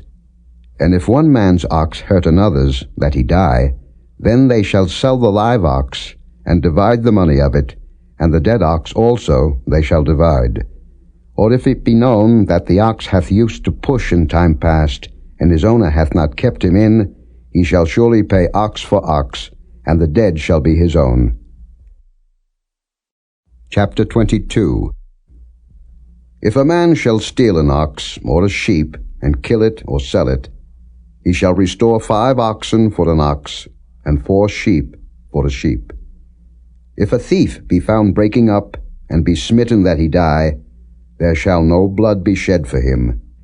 If the sun be risen upon him, there shall be blood shed for him, for he should make full restitution. If he have nothing, then he shall be sold for his theft. If the theft be certainly found in his hand alive, whether it be ox or ass or sheep, he shall restore double. If a man shall cause a field or vineyard to be eaten, and shall put in his beast, and shall feed in another man's field, of the best of his own field, and of the best of his own vineyard, shall he make restitution. If fire break out, and catch in thorns, so that the stacks of corn, or the standing corn, or the field be consumed therewith, he that kindled the fire shall surely make restitution. If a man shall deliver unto his neighbor money or stuff to keep, and it be stolen out of the man's house, if the thief be found, let him pay double. If the thief be not found, then the master of the house shall be brought unto the judges, to see whether he have put his hand unto his neighbor's goods. For all manner of trespass, whether it be for ox, for ass, for sheep, for raiment, or for any manner of lost thing, which another challengeth to be his, the cause of both parties shall come before the judges, and whom the judges shall condemn, he shall pay double unto his neighbor. If a man deliver unto his neighbor an ass, or an ox, or a sheep, or any beast to keep, and it die, or be hurt, or driven away, no man seeing it, then shall an oath of the Lord be between them both, that he hath not put his hand unto his neighbor's goods, and the owner of it shall accept thereof, and he shall not make it good. And if it be stolen from him, he shall make restitution unto the owner thereof. If it be torn in pieces, then let him bring it for witness, and he shall not make good that which was torn. And if a man borrow aught of his neighbor, and it be hurt or die, the owner thereof being not with it, he shall surely make it good. But if the owner thereof be with it, he shall not make it good. If it be an hired thing, it came for his hire. And if a man entice a maid that is not betrothed, and lie with her, he shall surely endow her to be his wife. If her father utterly refuse to give her unto him, he shall pay money according to the dowry of virgins. Thou shalt not suffer a witch to live. Whosoever lieth with a beast shall surely be put to death. He that sacrificeth unto any god, save unto the Lord only, he shall be utterly destroyed. Thou shalt neither vex a stranger, nor oppress him, for ye were strangers in the land of Egypt. Ye shall not afflict any widow or fatherless child. If thou afflict them in any wise, and they cry at all unto me, I will surely hear their cry, and my wrath shall wax hot, and I will kill you with the sword, and your wives shall be widows, and your children fatherless. If thou lend money to any of my people that is poor by thee, thou shalt not be to him as an usurer, neither shalt thou lay upon him usury. If thou at all take thy neighbor's raiment to pledge, thou shalt deliver it unto him by that the sun goeth down. For that is his covering only, it is his raiment for his skin, wherein shall he sleep? And it shall come to pass, when he crieth unto me, that I will hear, for I am gracious. Thou shalt not revile the gods, nor curse the ruler of thy people. Thou shalt not delay to offer the first of thy ripe fruits, and of thy liquors, the firstborn of thy sons shalt thou give unto me. Likewise shalt thou do with thine oxen, and with thy sheep. 7 days it shall be with his dam. On the 8th day thou shalt give it me. And ye shall be holy men unto me. Neither shall ye eat any flesh that is torn of beasts in the field. Ye shall cast it to the dogs. Chapter 23. Thou shalt not raise a false report. Put not thine hand with the wicked to be an unrighteous witness. Thou shalt not follow a multitude to do evil. Neither shalt thou speak in a cause to decline after many to wrest judgment. Neither shalt thou countenance a poor man in his cause. If thou meet thine enemy's ox or his ass going astray, thou shalt surely bring it back to him again. If thou see the ass of him that hateth thee lying under his burden, and wouldest forbear to help him, thou shalt surely help with him. Thou shalt not wrest the judgment of thy poor in his cause. Keep thee far from a false matter, and the innocent and righteous slay thou not, for I will not justify the wicked. And thou shalt take no gift, for the gift blindeth the wise, and perverteth the words of the righteous. Also thou shalt not oppress a stranger, for ye know the heart of a stranger, seeing ye were strangers in the land of Egypt. In 6 years thou shalt sow thy land, and shalt gather in the fruits thereof. But the 7th year thou shalt let it rest and lie still, that the poor of thy people may eat. And what they leave the beasts of the field shall eat. In like manner thou shalt deal with thy vineyard and with thy oliveyard. 6 days thou shalt do thy work, and on the 7th day thou shalt rest, that thine ox and thine ass may rest, and the son of thy handmaid, and the stranger may be refreshed. And in all things that I have said unto you be circumspect, and make no mention of the name of other gods, neither let it be heard out of thy mouth. 3 times thou shalt keep a feast unto me in the year. Thou shalt keep the feast of unleavened bread. Thou shalt eat unleavened bread 7 days, as I commanded thee, in the time appointed of the month Abib, for in it thou camest out from Egypt, and none shall appear before me empty. And the feast of harvest, the first fruits of thy labors, which thou hast sown in the field, and the feast of ingathering, which is in the end of the year, when thou hast gathered in thy labors out of the field. 3 times in the year all thy males shall appear before the Lord God. Thou shalt not offer the blood of my sacrifice with leavened bread, neither shall the fat of my sacrifice remain until the morning. The first of the first fruits of thy land thou shalt bring into the house of the Lord thy God. Thou shalt not seethe a kid in his mother's milk. Behold, I send an angel before thee, to keep thee in the way, and to bring thee into the place which I have prepared. Beware of him, and obey his voice. Provoke him not, for he will not pardon your transgressions, for my name is in him. But if thou shalt indeed obey his voice, and do all that I speak, then I will be an enemy unto thine enemies, and an adversary unto thine adversaries. For mine angel shall go before thee, and bring thee in unto the Amorites, and the Hittites, and the Perizzites, and the Canaanites, and the Hivites, and the Jebusites, and I will cut them off. Thou shalt not bow down to their gods, nor serve them, nor do after their works, but thou shalt utterly overthrow them, and quite break down their images. And ye shall serve the Lord your God, and he shall bless thy bread and thy water, and I will take sickness away from the midst of thee. There shall nothing cast their young, nor be barren in thy land. The number of thy days I will fulfill. I will send my fear before thee, and will destroy all the people to whom thou shalt come, and I will make all thine enemies turn their backs unto thee. And I will send hornets before thee, which shall drive out the Hivite, the Canaanite, and the Hittite from before thee. I will not drive them out from before thee in 1 year, lest the land become desolate, and the beasts of the field multiply against thee. By little and little I will drive them out from before thee, until thou be increased, and inherit the land. And I will set thy bounds from the Red Sea even unto the sea of the Philistines, and from the desert unto the river. For I will deliver the inhabitants of the land into your hand, and thou shalt drive them out before thee. Thou shalt make no covenant with them, nor with their gods.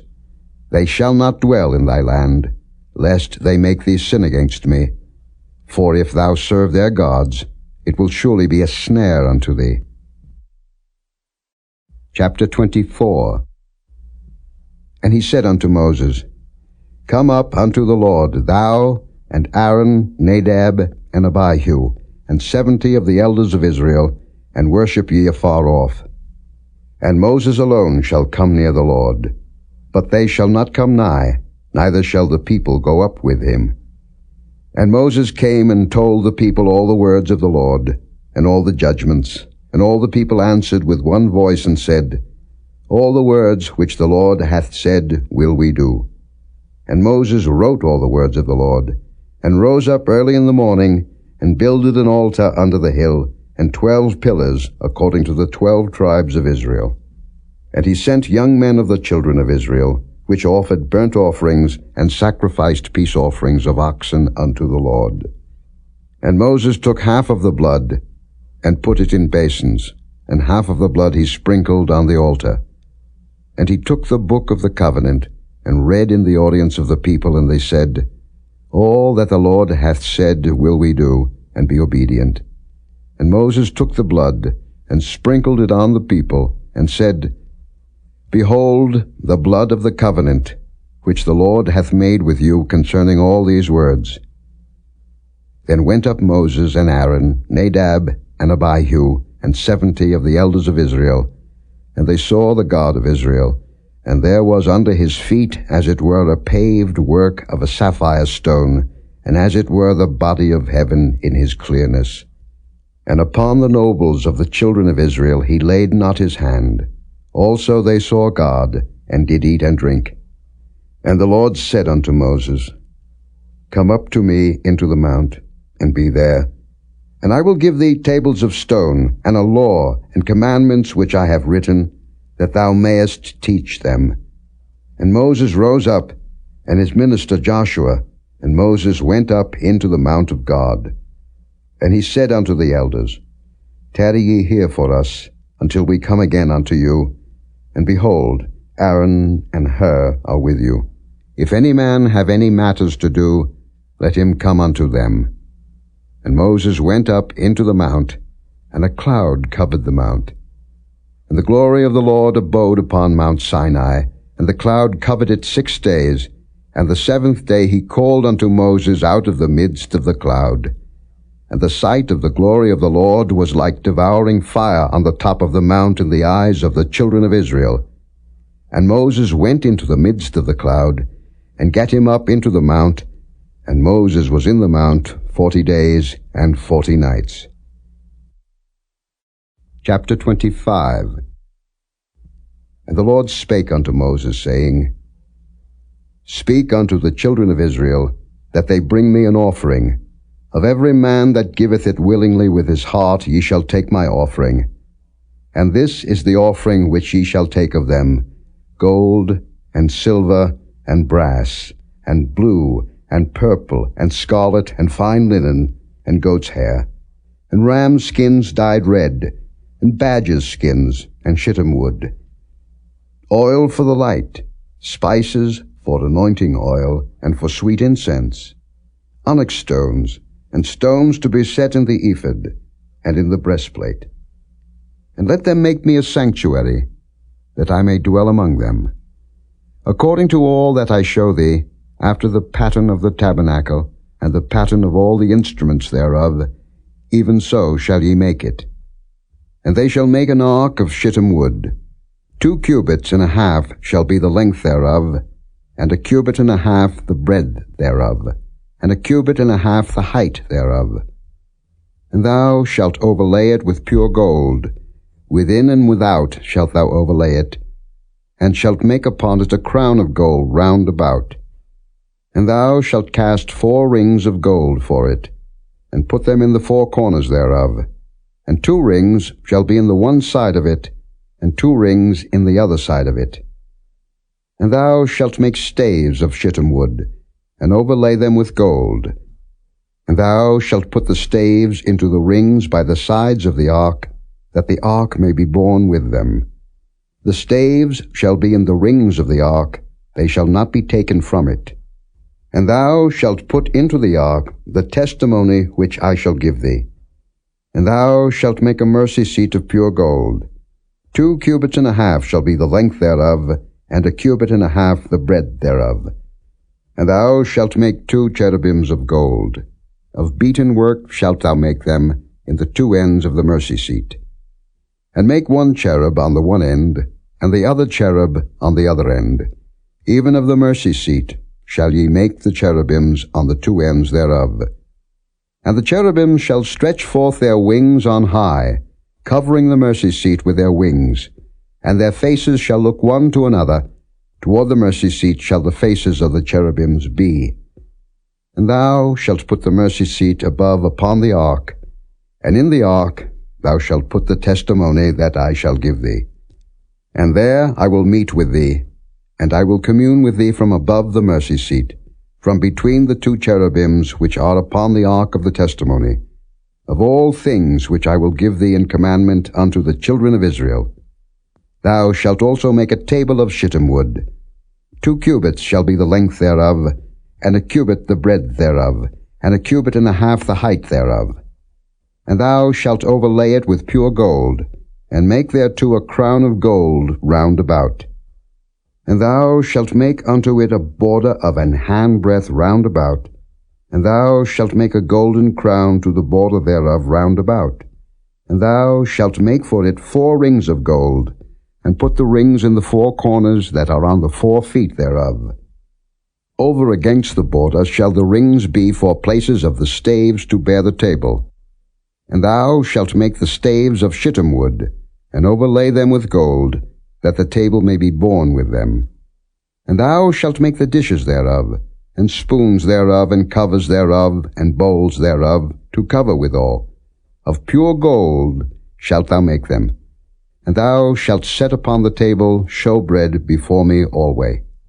And thou shalt make a candlestick of pure gold. Of beaten work shall the candlestick be made.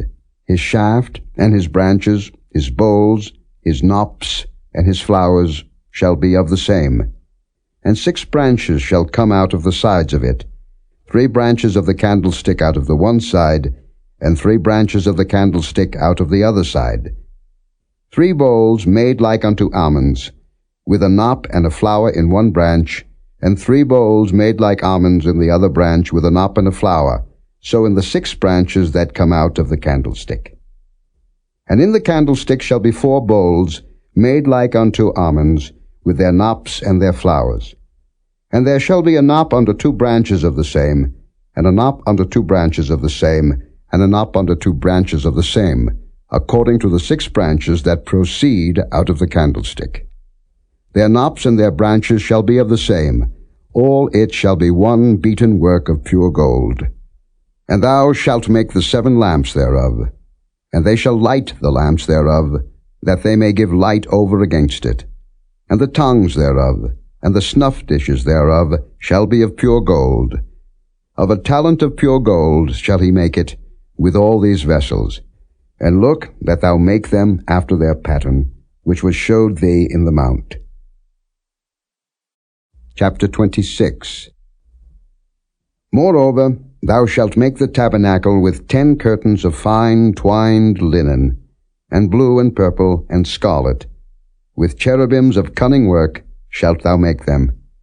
The length of one curtain shall be 28 cubits, and the breadth of one curtain 4 cubits, and every one of the curtains shall have one measure. The 5 curtains shall be coupled together one to another, and other 5 curtains shall be coupled one to another. And thou shalt make loops of blue upon the edge of the one curtain from the selvage in the coupling. And likewise shalt thou make in the uttermost edge of another curtain in the coupling of the second. 50 loops shalt thou make in the one curtain, and 50 loops shalt thou make in the edge of the curtain that is in the coupling of the second, that the loops may take hold one of another. And thou shalt make 50 taches of gold, and couple the curtains together with the taches, and it shall be one tabernacle. And thou shalt make curtains of goat's hair to be a covering upon the tabernacle. 11 curtains shalt thou make. The length of one curtain shall be 30 cubits, and the breadth of one curtain 4 cubits. And the 11 curtains shall be all of one measure.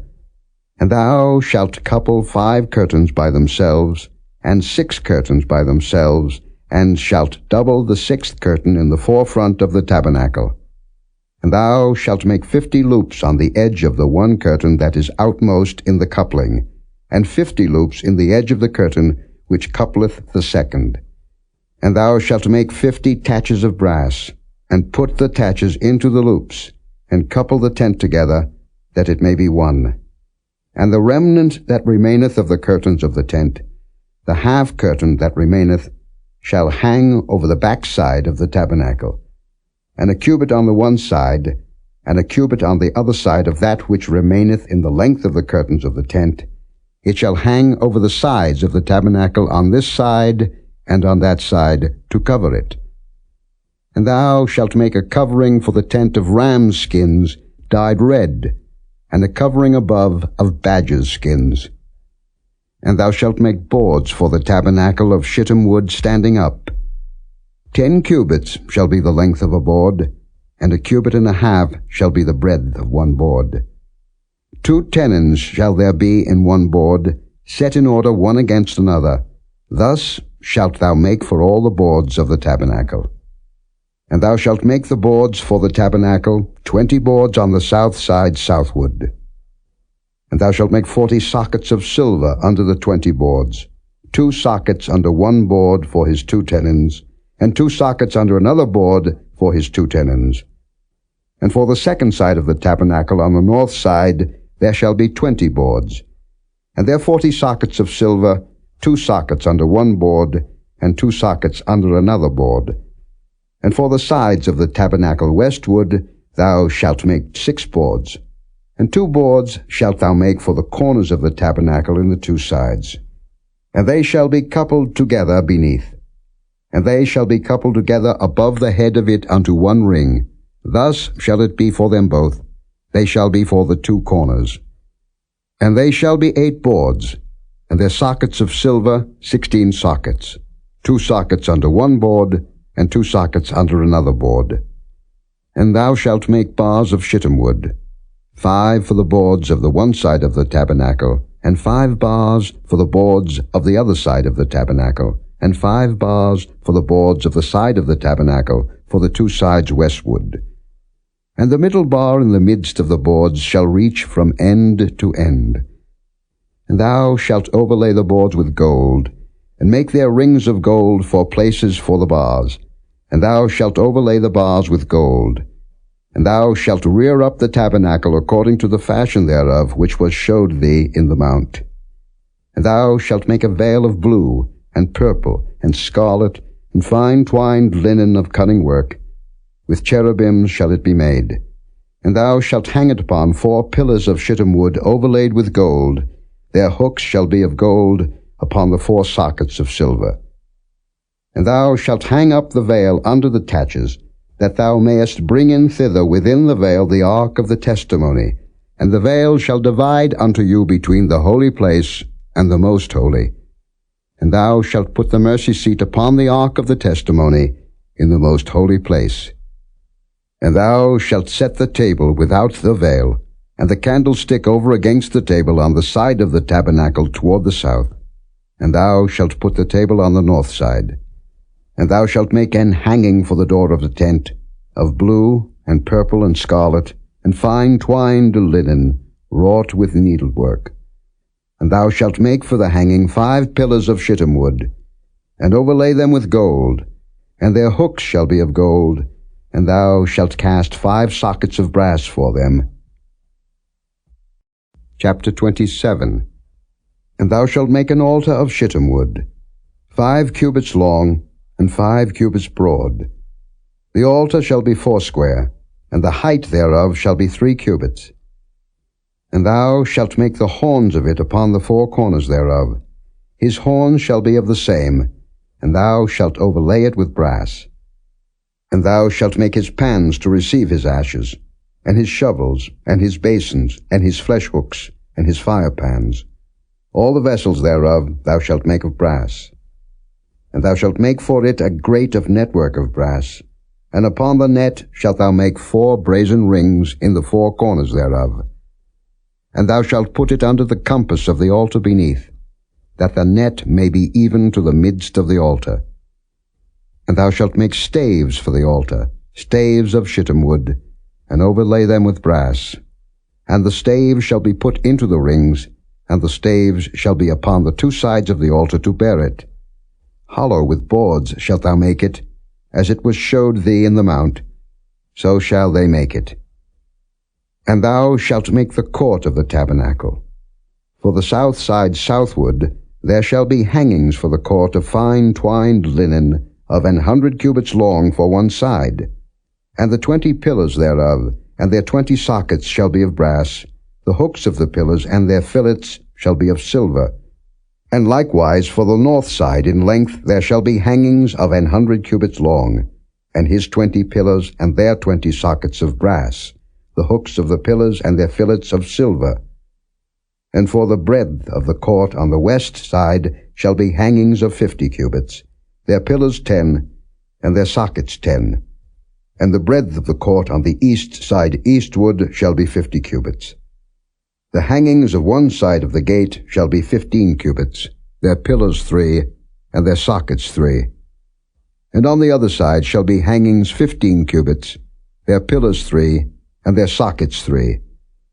And for the gate of the court shall be an hanging of 20 cubits of blue, and purple, and scarlet, and fine twined linen, wrought with needlework, and their pillars shall be 4, and their sockets 4.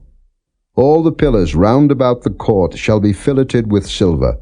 Their hooks shall be of silver, and their sockets of brass. The length of the court shall be 100 cubits, and the breadth 50 everywhere, and the height 5 cubits of fine twined linen, and their sockets of brass. All the vessels of the tabernacle, in all the service thereof, and all the pins thereof, and all the pins of the court, shall be of brass. And thou shalt command the children of Israel, that they bring thee pure oil olive beaten for the light, to cause the lamp to burn always. In the tabernacle of the congregation without the veil, which is before the testimony, Aaron and his sons shall order it from evening to morning before the Lord. It shall be a statute forever unto their generations on the behalf of the children of Israel. Chapter 28. And take thou unto thee Aaron thy brother, and his sons with him, from among the children of Israel, that he may minister unto me in the priest's office, even Aaron, Nadab, and Abihu, Eleazar, and Ithamar, Aaron's sons. And thou shalt make holy garments for Aaron thy brother, for glory and for beauty. And thou shalt speak unto all that are wise-hearted, whom I have filled with the spirit of wisdom, that they may make Aaron's garments to consecrate him, that he may minister unto me in the priest's office. And these are the garments which they shall make: a breastplate, and an ephod, and a robe, and a broidered coat, a mitre, and a girdle. And they shall make holy garments for Aaron thy brother and his sons, that he may minister unto me in the priest's office. And they shall take gold, and blue, and purple, and scarlet, and fine linen. And they shall make the ephod of gold, of blue, and of purple, of scarlet, and fine twined linen with cunning work. It shall have the 2 shoulder pieces thereof, joined at the 2 edges thereof, and so it shall be joined together. And the curious girdle of the ephod, which is upon it, shall be of the same, according to the work thereof, even of gold, of blue, and purple, and scarlet, and fine twined linen. And thou shalt take 2 onyx stones, and grave on them the names of the children of Israel, 6 of their names on one stone, and the other 6 names of the rest on the other stone, according to their birth. With the work of an engraver in stone, like the engravings of a signet, shalt thou engrave the 2 stones with the names of the children of Israel. Thou shalt make them to be set in ouches of gold. And thou shalt put the 2 stones upon the shoulders of the ephod for stones of memorial unto the children of Israel. And Aaron shall bear their names before the Lord upon his 2 shoulders for a memorial. And thou shalt make ouches of gold, and 2 chains of pure gold at the ends. Of wreathen work shalt thou make them, and fasten the wreathen chains to the ouches. And thou shalt make the breastplate of judgment with cunning work. After the work of the ephod thou shalt make it, of gold, of blue, and of purple, and of scarlet, and of fine twined linen, shalt thou make it. 4 square it shall be, being doubled. A span shall be the length thereof, and a span shall be the breadth thereof. And thou shalt set it in settings of stones, even 4 rows of stones. The first row shall be a sardius, a topaz, and a carbuncle. This shall be the first row. And the second row shall be an emerald, a sapphire, and a diamond. And the third row a ligure, an agate, and an amethyst. And the fourth row a beryl, and an onyx, and a jasper. They shall be set in gold in their enclosings. And the stones shall be with the names of the children of Israel, 12, according to their names, like the engravings of a signet. Every one with his name shall they be according to the 12 tribes. And thou shalt make upon the breastplate chains at the ends of wreathen work of pure gold.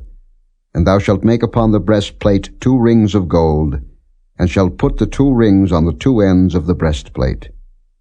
And thou shalt put the 2 wreathen chains of gold in the 2 rings which are on the ends of the breastplate. And the other 2 ends of the 2 wreathen chains thou shalt fasten in the 2 ouches, and put them on the shoulder pieces of the ephod before it. And thou shalt make 2 rings of gold, and thou shalt put them upon the 2 ends of the breastplate in the border thereof, which is in the side of the ephod inward.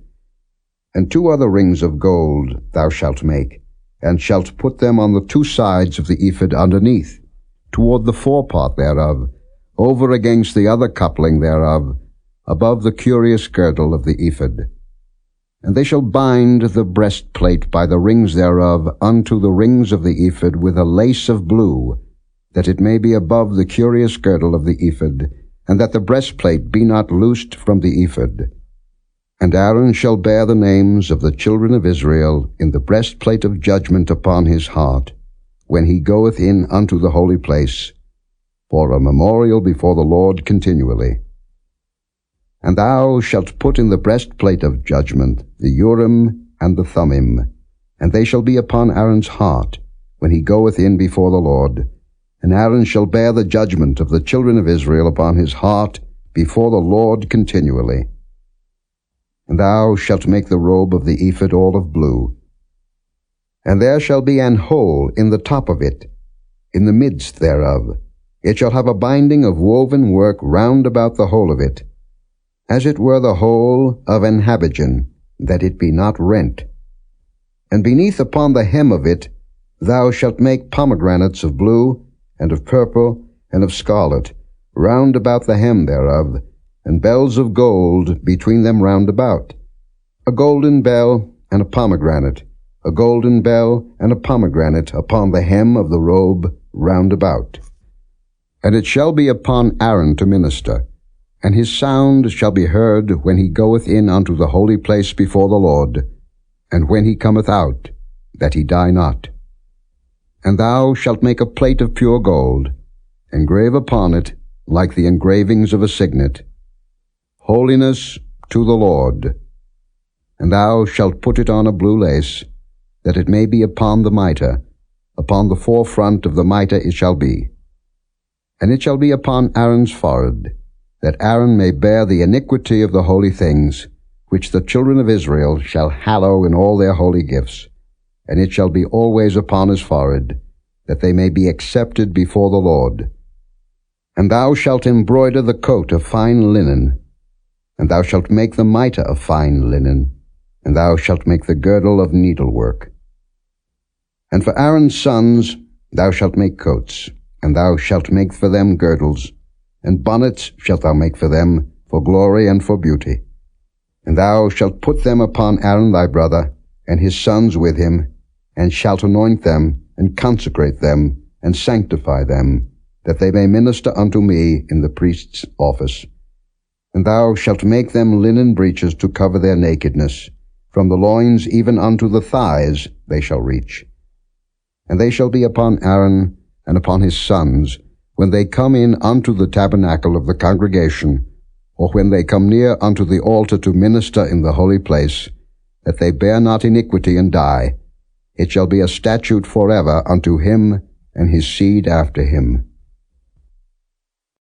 Chapter 29.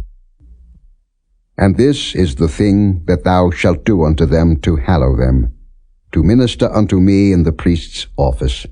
Take 1 young bullock, and 2 rams without blemish, and unleavened bread, and cakes unleavened, tempered with oil, and wafers unleavened, anointed with oil, of wheaten flour shalt thou make them. And thou shalt put them into 1 basket, and bring them in the basket, with the bullock and the 2 rams. And Aaron and his sons thou shalt bring unto the door of the tabernacle of the congregation, and shalt wash them with water. And thou shalt take the garments, and put upon Aaron the coat, and the robe of the ephod, and the breastplate, and gird him with the curious girdle of the ephod. And thou shalt put the mitre upon his head, and put the holy crown upon the mitre. Then shalt thou take the anointing oil, and pour it upon his head, and anoint him. And thou shalt bring his sons, and put coats upon them. And thou shalt gird them with girdles, Aaron and his sons, and put the bonnets on them, and the priest's office shall be theirs for a perpetual statute. And thou shalt consecrate Aaron and his sons. And thou shalt cause a bullock to be brought before the tabernacle of the congregation, and Aaron and his sons shall put their hands upon the head of the bullock. And thou shalt kill the bullock before the Lord, by the door of the tabernacle of the congregation.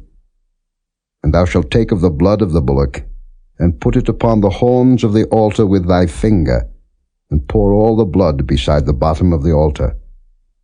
And thou shalt take all the fat that covereth the inwards, and the caul that is above the liver, and the 2 kidneys, and the fat that is upon them, and burn them upon the altar. But the flesh of the bullock, and his skin, and his dung, shalt thou burn with fire without the camp. It is a sin offering. Thou shalt also take 1 ram, and Aaron and his sons shall put their hands upon the head of the ram. And thou shalt slay the ram, and thou shalt take his blood, and sprinkle it round about upon the altar. And thou shalt cut the ram in pieces, and wash the inwards of him, and his legs, and put them unto his pieces, and unto his head. And thou shalt burn the whole ram upon the altar. It is a burnt offering unto the Lord. It is a sweet savour, an offering made by fire unto the Lord. And thou shalt take the other ram, and Aaron and his sons shall put their hands upon the head of the ram. Then shalt thou kill the ram, and take of his blood, and put it upon the tip of the right ear of Aaron, and upon the tip of the right ear of his sons, and upon the thumb of their right hand, and upon the great toe of their right foot, and sprinkle the blood upon the altar round about. And thou shalt take of the blood that is upon the altar, and of the anointing oil, and sprinkle it upon Aaron, and upon his garments, and upon his sons, and upon the garments of his sons with him, and he shall be hallowed, and his garments, and his sons' garments with him. Also thou shalt take of the ram the fat and the rump, and the fat that covereth the inwards, and the caul above the liver, and the 2 kidneys, and the fat that is upon them, and the right shoulder, for it is a ram of consecration, and 1 loaf of bread, and 1 cake of oiled bread, and 1 wafer out of the basket of the unleavened bread that is before the Lord. And thou shalt put all in the hands of Aaron, and in the hands of his sons, and shalt wave them for a wave offering before the Lord. And thou shalt receive them of their hands, and burn them upon the altar for a burnt offering, for a sweet savour before the Lord. It is an offering made by fire unto the Lord. And thou shalt take the breast of the ram of Aaron's consecration, and wave it for a wave offering before the Lord, and it shall be thy part. And thou shalt sanctify the breast of the wave offering, and the shoulder of the heave offering, which is waved, and which is heaved up, of the ram of the consecration, even of that which is for Aaron, and of that which is for his sons. And it shall be Aaron's and his sons by a statute for ever from the children of Israel. For it is an heave offering, and it shall be an heave offering from the children of Israel of the sacrifice of their peace offerings, even their heave offering unto the Lord.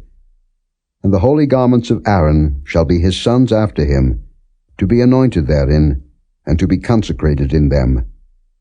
And that son that is priest in his stead shall put them on 7 days, when he cometh into the tabernacle of the congregation to minister in the holy place. And thou shalt take the ram of the consecration, and seethe his flesh in the holy place. And Aaron and his sons shall eat the flesh of the ram, and the bread that is in the basket, by the door of the tabernacle of the congregation. And they shall eat those things wherewith the atonement was made, to consecrate and to sanctify them, but a stranger shall not eat thereof, because they are holy. And if aught of the flesh of the consecrations or of the bread remain unto the morning, then thou shalt burn the remainder with fire. It shall not be eaten, because it is holy. And thus shalt thou do unto Aaron and to his sons, according to all things which I have commanded thee. 7 days shalt thou consecrate them. And thou shalt offer every day a bullock for a sin offering for atonement. And thou shalt cleanse the altar when thou hast made an atonement for it, and thou shalt anoint it to sanctify it. 7 days thou shalt make an atonement for the altar, and sanctify it. And it shall be an altar most holy. Whatsoever toucheth the altar shall be holy. Now this is that which thou shalt offer upon the altar: 2 lambs of the first year, day by day continually. The one lamb thou shalt offer in the morning, and the other lamb thou shalt offer at even. And with the one lamb 1/10 deal of flour mingled with the 4th part of an hin of beaten oil, and the 4th part of an hin of wine for a drink offering. And the other lamb thou shalt offer at even, and shalt do thereto according to the meat offering of the morning, and according to the drink offering thereof, for a sweet savour, an offering made by fire unto the Lord. This shall be a continual burnt offering throughout your generations at the door of the tabernacle of the congregation before the Lord, where I will meet you, to speak there unto thee. And there I will meet with the children of Israel, and the tabernacles shall be sanctified by my glory. And I will sanctify the tabernacle of the congregation and the altar. I will sanctify also both Aaron and his sons to minister to me in the priest's office. And I will dwell among the children of Israel, and will be their God. And they shall know that I am the Lord their God, that brought them forth out of the land of Egypt, that I may dwell among them. I am the Lord their God. Chapter 30. And thou shalt make an altar to burn incense upon. Of shittim wood shalt thou make it. 1 cubit shall be the length thereof, and 1 cubit the breadth thereof. 4 square shall it be, and 2 cubits shall be the height thereof. The horns thereof shall be of the same. And thou shalt overlay it with pure gold, the top thereof, and the sides thereof round about, and the horns thereof, and thou shalt make unto it a crown of gold round about. And 2 golden rings shalt thou make to it under the crown of it, by the 2 corners thereof. Upon the 2 sides of it shalt thou make it, and they shall be for places for the staves to bear it withal. And thou shalt make the staves of shittim wood, and overlay them with gold. And thou shalt put it before the veil that is by the ark of the testimony, before the mercy seat that is over the testimony, where I will meet with thee. And Aaron shall burn thereon sweet incense every morning. When he dresseth the lamps, he shall burn incense upon it. And when Aaron lighteth the lamps at even, he shall burn incense upon it, a perpetual incense before the Lord throughout your generations. Ye shall offer no strange incense thereon, nor burnt sacrifice, nor meat offering, neither shall ye pour drink offering thereon. And Aaron shall make an atonement upon the horns of it once in a year with the blood of the sin offering of atonements. Once in the year shall he make atonement upon it throughout your generations. It is most holy unto the Lord. And the Lord spake unto Moses, saying, When thou takest the sum of the children of Israel after their number, then shall they give every man a ransom for his soul unto the Lord when thou numberest them, that there be no plague among them when thou numberest them. This they shall give, every one that passeth among them that are numbered, half a shekel after the shekel of the sanctuary. A shekel is 20 gerahs, and half shekel shall be the offering of the Lord. Every one that passeth among them that are numbered, from 20 years old and above, shall give an offering unto the Lord. The rich shall not give more, and the poor shall not give less than half a shekel, when they give an offering unto the Lord, to make an atonement for your souls. And thou shalt take the atonement money of the children of Israel, and shalt appoint it for the service of the tabernacle of the congregation, that it may be a memorial unto the children of Israel before the Lord, to make an atonement for your souls. And the Lord spake unto Moses, saying, Thou shalt also make a laver of brass, and his foot also of brass, to wash withal. And thou shalt put it between the tabernacle of the congregation and the altar, and thou shalt put water therein. For Aaron and his sons shall wash their hands and their feet thereat. When they go into the tabernacle of the congregation, they shall wash with water, that they die not. Or when they come near to the altar to minister, to burn offering made by fire unto the Lord. So they shall wash their hands and their feet, that they die not. And it shall be a statute forever to them, even to him and to his seed throughout their generations. Moreover, the Lord spake unto Moses, saying, Take thou also unto thee principal spices, of pure myrrh 500 shekels, and of sweet cinnamon half so much, even 250 shekels, and of sweet calamus 250 shekels, and of cassia 500 shekels, after the shekel of the sanctuary, and of oil olive and hin. And thou shalt make it an oil of holy ointment, an ointment compound after the art of the apothecary. It shall be an holy anointing oil. And thou shalt anoint the tabernacle of the congregation therewith, and the ark of the testimony, and the table and all his vessels, and the candlestick and his vessels, and the altar of incense, and the altar of burnt offering with all his vessels, and the laver and his foot. And thou shalt sanctify them, that they may be most holy. Whatsoever toucheth them shall be holy. And thou shalt anoint Aaron and his sons, and consecrate them, that they may minister unto me in the priest's office. And thou shalt speak unto the children of Israel, saying, This shall be an holy anointing oil unto me throughout your generations. Upon man's flesh shall it not be poured, neither shall ye make any other like it, after the composition of it. It is holy, and it shall be holy unto you. Whosoever compoundeth any like it, or whosoever putteth any of it upon a stranger, shall even be cut off from his people. And the Lord said unto Moses, Take unto thee sweet spices, stacte, and onycha, and galbanum, these sweet spices with pure frankincense, of each shall there be a like weight. And thou shalt make it a perfume, a confection after the art of the apothecary, tempered together, pure and holy. And thou shalt beat some of it very small, and put of it before the testimony in the tabernacle of the congregation, where I will meet with thee. It shall be unto you most holy. And as for the perfume which thou shalt make, ye shall not make to yourselves according to the composition thereof. It shall be unto thee holy for the Lord. Whosoever shall make like unto that, to smell thereto, shall even be cut off from his people.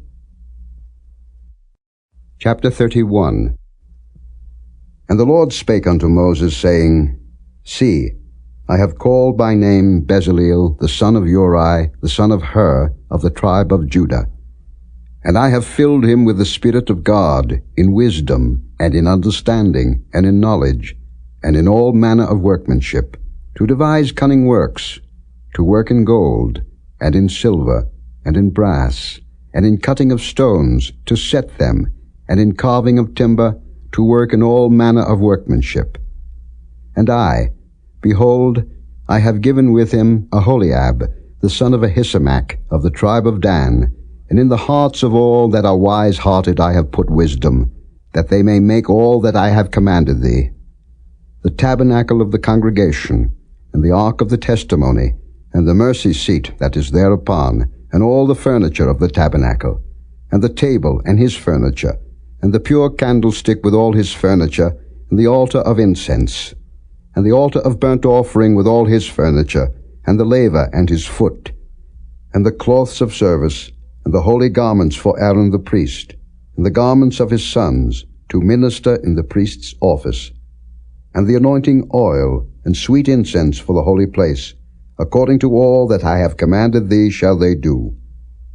And the Lord spake unto Moses, saying, Speak thou also unto the children of Israel, saying, Verily my Sabbaths ye shall keep, for it is a sign between me and you throughout your generations, that ye may know that I am the Lord that doth sanctify you.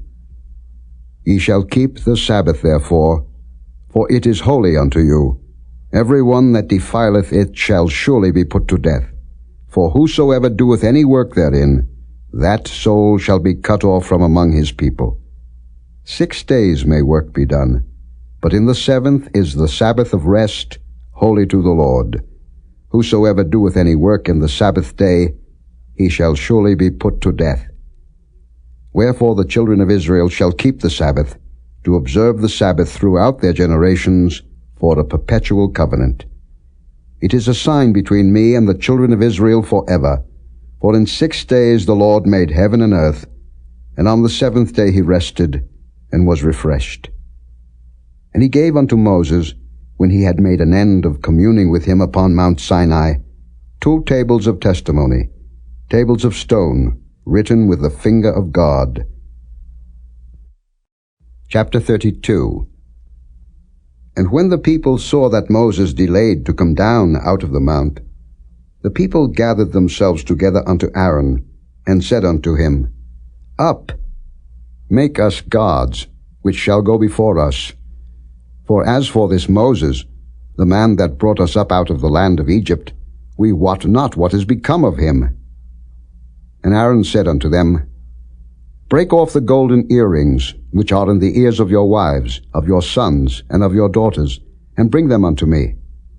And all the people brake off the golden earrings which were in their ears, and brought them unto Aaron.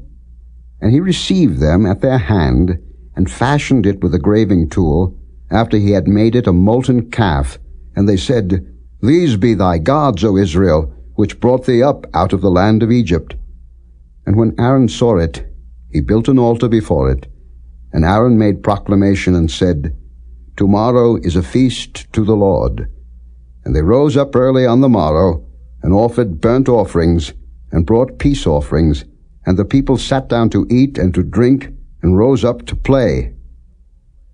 And the Lord said unto Moses, Go, get thee down, for thy people, which thou broughtest out of the land of Egypt, have corrupted themselves.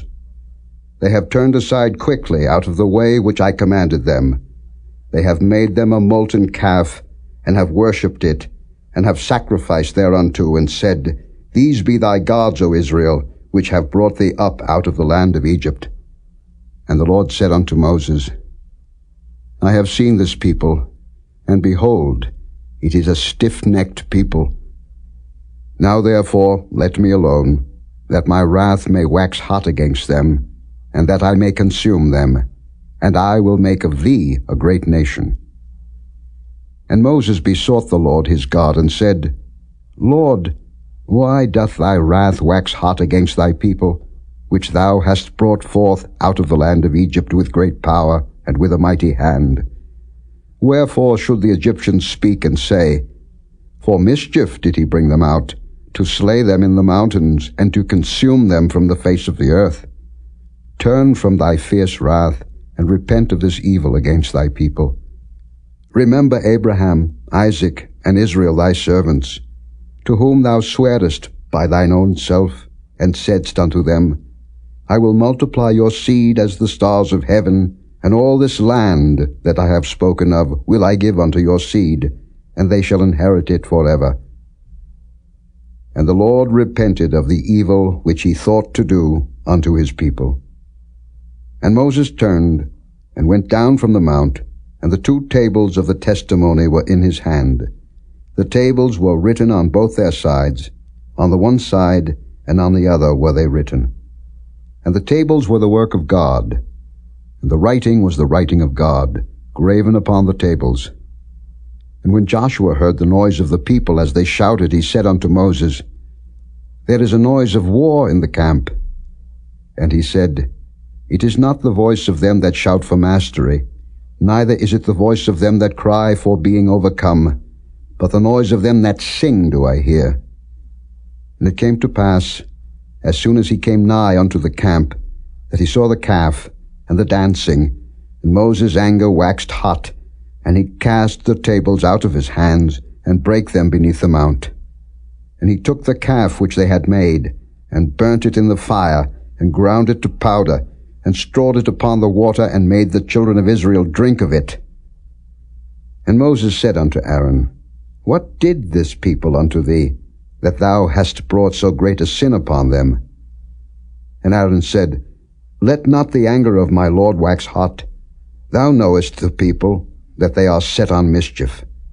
For they said unto me, Make us gods, which shall go before us. For as for this Moses, the man that brought us up out of the land of Egypt, we wot not what is become of him. And I said unto them, Whosoever hath any gold, let him break it off. So they gave it me. Then I cast it into the fire, and there came out this calf. And when Moses saw that the people were naked, for Aaron had made them naked unto their shame among their enemies, then Moses stood in the gate of the camp and said, Who is on the Lord's side? Let him come unto me. And all the sons of Levi gathered themselves together unto him.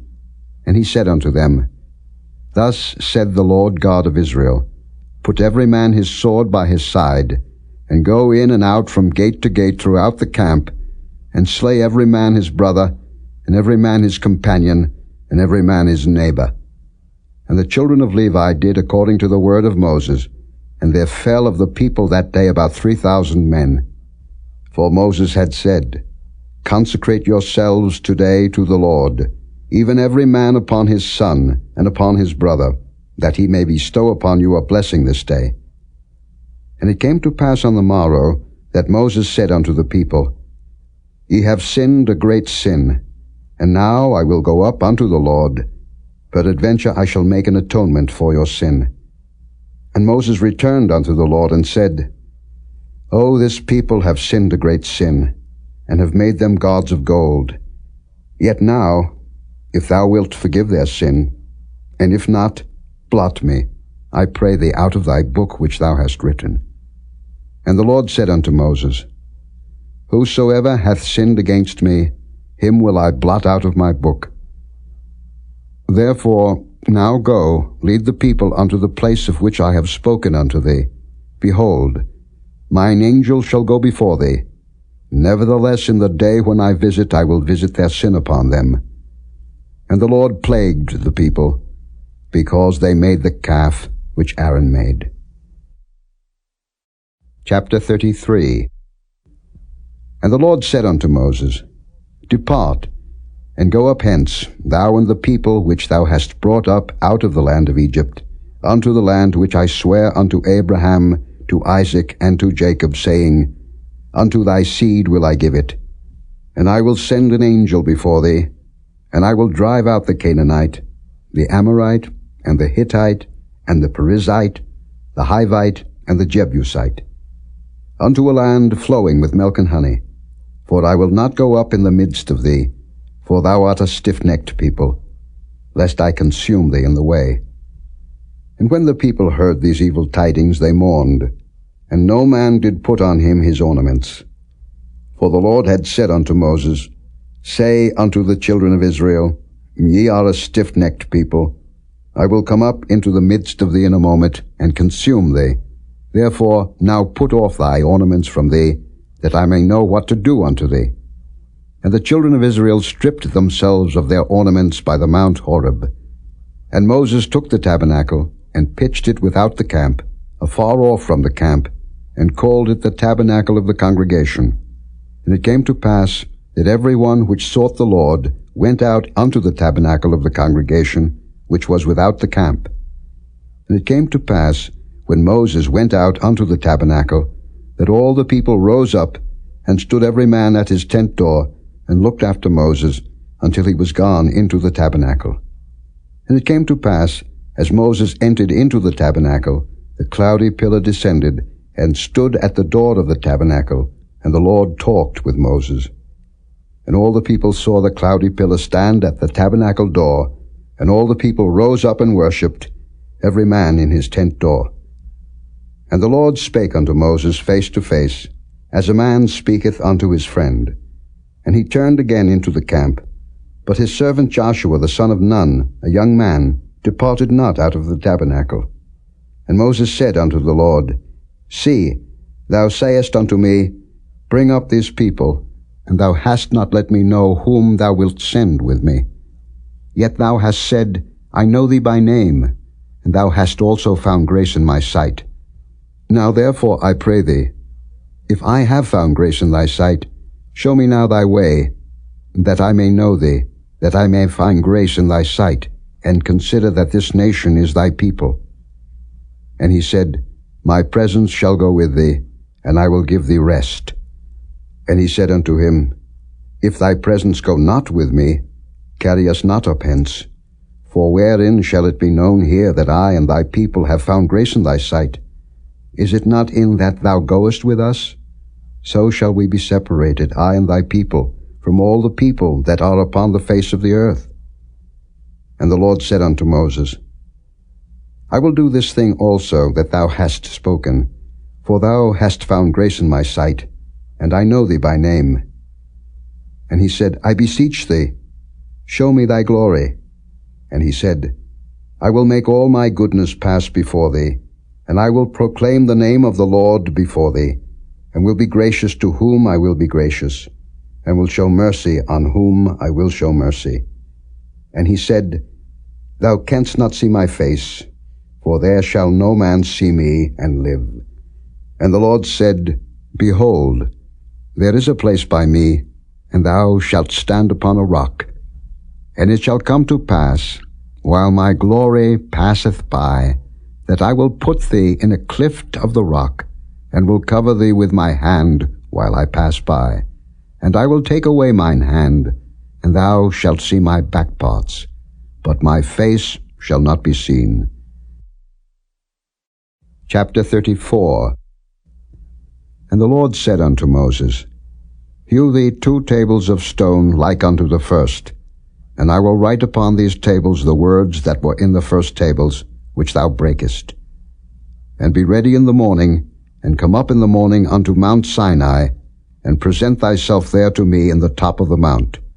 And no man shall come up with thee, neither let any man be seen throughout all the mount, neither let the flocks nor herds feed before that mount.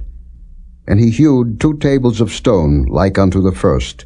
And Moses rose up early in the morning, and went up unto Mount Sinai, as the Lord had commanded him, and took in his hand the 2 tables of stone. And the Lord descended in the cloud, and stood with him there, and proclaimed the name of the Lord. And the Lord passed by before him, and proclaimed, The Lord God, merciful and gracious, long-suffering, and abundant in goodness and truth, keeping mercy for thousands, forgiving iniquity and transgression and sin, and that will by no means clear the guilty, visiting the iniquity of the fathers upon the children, and upon the children's children, unto the 3rd and to the 4th generation. And Moses made haste, and bowed his head toward the earth, and worshipped. And he said, If now I have found grace in thy sight, O Lord, let my Lord, I pray thee, go among us, for it is a stiff-necked people, and pardon our iniquity and our sin, and take us for thine inheritance. And he said, Behold, I make a covenant. Before all thy people I will do marvels, such as have not been done in all the earth, nor in any nation, and all the people among which thou art shall see the work of the Lord, for it is a terrible thing that I will do with thee. Observe thou that which I command thee this day. Behold, I drive out before thee the Amorite, and the Canaanite, and the Hittite, and the Perizzite, and the Hivite, and the Jebusite. Take heed to thyself, lest thou make a covenant with the inhabitants of the land whither thou goest, lest it be for a snare in the midst of thee. But ye shall destroy their altars, break their images, and cut down their groves. For thou shalt worship no other God, for the Lord, whose name is jealous, is a jealous God. Lest thou make a covenant with the inhabitants of the land, and they go a-whoring after their gods, and do sacrifice unto their gods, and one call thee, and thou eat of his sacrifice, and thou take of their daughters unto thy sons, and their daughters go a-whoring after their gods, and make thy sons go a-whoring after their gods. Thou shalt make thee no molten gods. The feast of unleavened bread shalt thou keep. 7 days thou shalt eat unleavened bread, as I commanded thee, in the time of the month Abib. For in the month Abib thou camest out from Egypt. All that openeth the matrix is mine, and every firstling among thy cattle, whether ox or sheep, that is male. But the firstling of an ass thou shalt redeem with a lamb, and if thou redeem him not, then shalt thou break his neck. All the firstborn of thy sons thou shalt redeem, and none shall appear before me empty. 6 days thou shalt work, but on the 7th day thou shalt rest. In earing time and in harvest thou shalt rest. And thou shalt observe the feast of weeks, of the first fruits of wheat harvest, and the feast of ingathering at the year's end. Thrice in the year shall all your men children appear before the Lord God, the God of Israel. For I will cast out the nations before thee, and enlarge thy borders. Neither shall any man desire thy land, when thou shalt go up to appear before the Lord thy God thrice in the year. Thou shalt not offer the blood of my sacrifice with leaven, neither shall the sacrifice of the feast of the Passover be left unto the morning. The first of the first fruits of thy land thou shalt bring unto the house of the Lord thy God. Thou shalt not see the kid in his mother's milk. And the Lord said unto Moses, Write thou these words, for after the tenor of these words I have made a covenant with thee and with Israel. And he was there with the Lord 40 days and 40 nights. He did neither eat bread nor drink water, and he wrote upon the tables the words of the covenant, the 10 commandments. And it came to pass, when Moses came down from Mount Sinai with the 2 tables of testimony in Moses' hand, when he came down from the mount, that Moses wist not that the skin of his face shone while he talked with him. And when Aaron and all the children of Israel saw Moses, behold, the skin of his face shone, and they were afraid to come nigh him. And Moses called unto them, and Aaron and all the rulers of the congregation returned unto him, and Moses talked with them. And afterward all the children of Israel came nigh, and he gave them in commandment all that the Lord had spoken with him in Mount Sinai. And till Moses had done speaking with them, he put a veil on his face. But when Moses went in before the Lord to speak with him, he took the veil off until he came out. And he came out and spake unto the children of Israel that which he was commanded. And the children of Israel saw the face of Moses, that the skin of Moses' face shone, and Moses put the veil upon his face again, until he went in to speak with him. Chapter 35. And Moses gathered all the congregation of the children of Israel together, and said unto them, These are the words which the Lord hath commanded, that ye should do them. 6 days shall work be done, but on the 7th day there shall be to you an holy day, a Sabbath of rest to the Lord. Whosoever doeth work therein shall be put to death. Ye shall kindle no fire throughout your habitations upon the Sabbath day. And Moses spake unto all the congregation of the children of Israel, saying, This is the thing which the Lord commanded, saying, Take ye from among you an offering unto the Lord. Whosoever is of a willing heart, let him bring it, an offering of the Lord, gold and silver and brass, and blue and purple and scarlet and fine linen, and goat's hair, and rams' skins dyed red, and badgers' skins, and shittim wood, and oil for the light, and spices for anointing oil, and for the sweet incense, and onyx stones, and stones to be set for the ephod, and for the breastplate. And every wise-hearted among you shall come, and make all that the Lord hath commanded: the tabernacle, his tent, and his covering, his taches, and his boards, his bars, his pillars, and his sockets; the ark, and the staves thereof, with the mercy seat, and the veil of the covering; the table, and his staves, and all his vessels, and the showbread; the candlestick also for the light, and his furniture, and his lamps, with the oil for the light; and the incense altar, and his staves, and the anointing oil, and the sweet incense, and the hanging for the door at the entering in of the tabernacle; the altar of burnt offering, with his brazen grate, his staves, and all his vessels, the laver and his foot; the hangings of the court, his pillars and their sockets, and the hanging for the door of the court; the pins of the tabernacle, and the pins of the court, and their cords;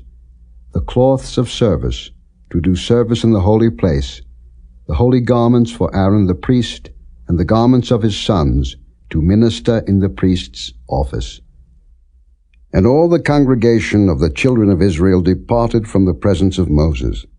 And they came, every one whose heart stirred him up, and every one whom his spirit made willing, and they brought the Lord's offering to the work of the tabernacle of the congregation, and for all his service, and for the holy garments. And they came, both men and women, as many as were willing-hearted, and brought bracelets and earrings and rings and tablets, all jewels of gold.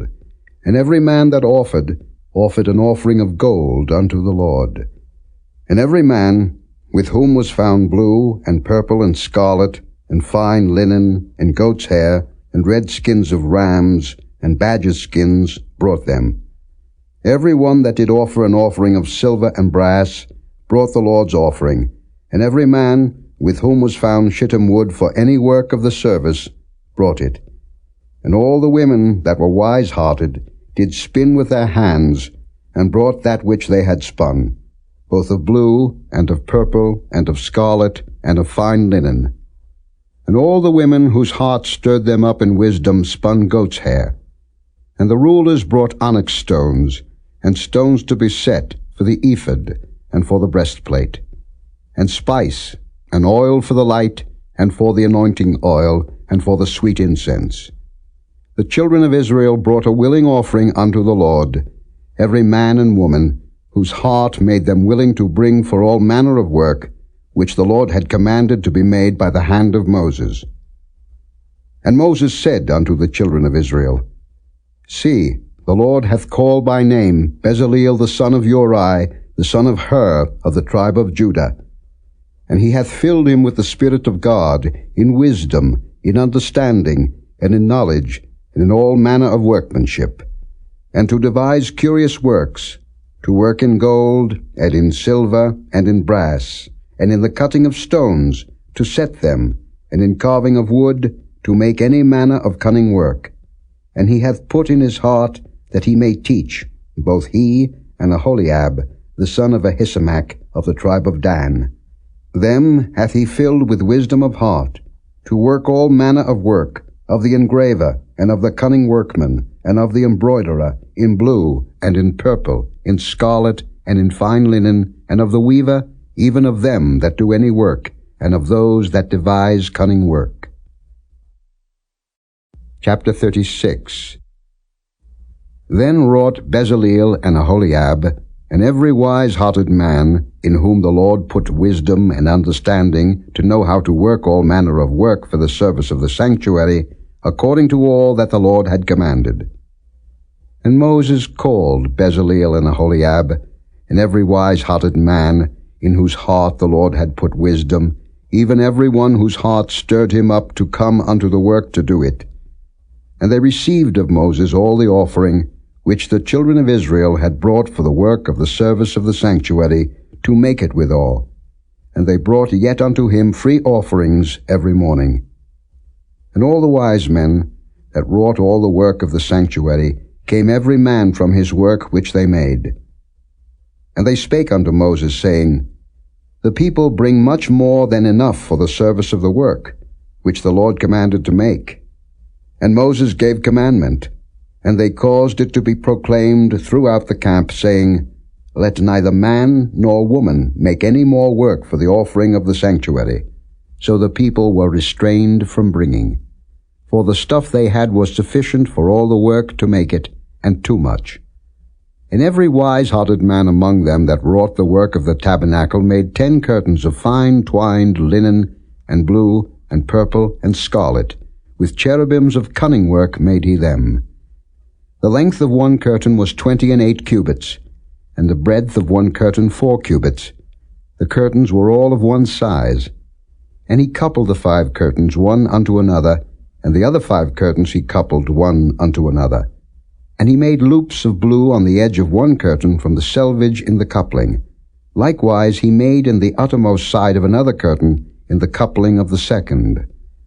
50 loops made he in one curtain, and 50 loops made he in the edge of the curtain which was in the coupling of the second.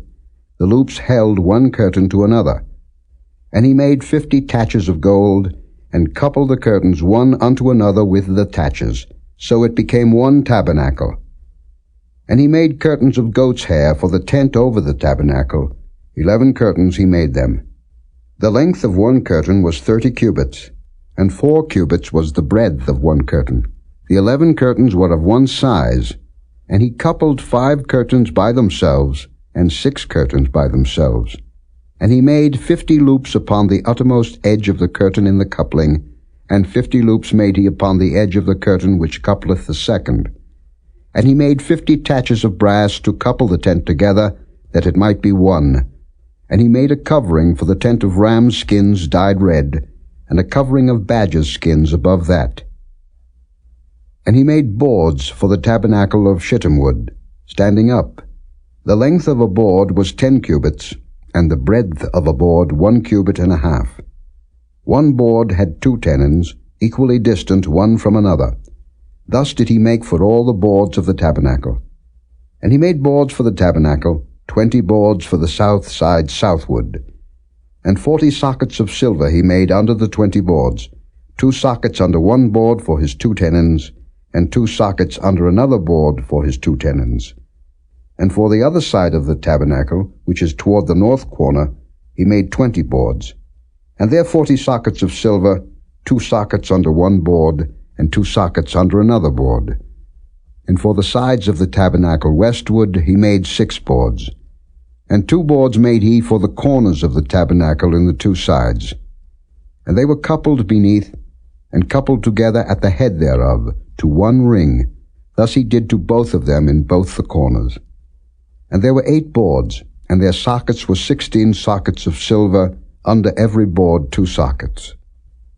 And he made bars of shittim wood, 5 for the boards of the one side of the tabernacle, and 5 bars for the boards of the other side of the tabernacle, and 5 bars for the boards of the tabernacle for the sides westward. And he made the middle bar to shoot through the boards from the one end to the other. And he overlaid the boards with gold, and made their rings of gold to be places for the bars, and overlaid the bars with gold.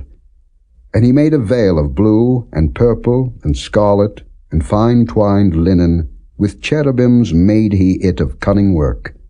And he made thereunto 4 pillars of shittim wood, and overlaid them with gold. Their hooks were of gold, and he cast for them 4 sockets of silver.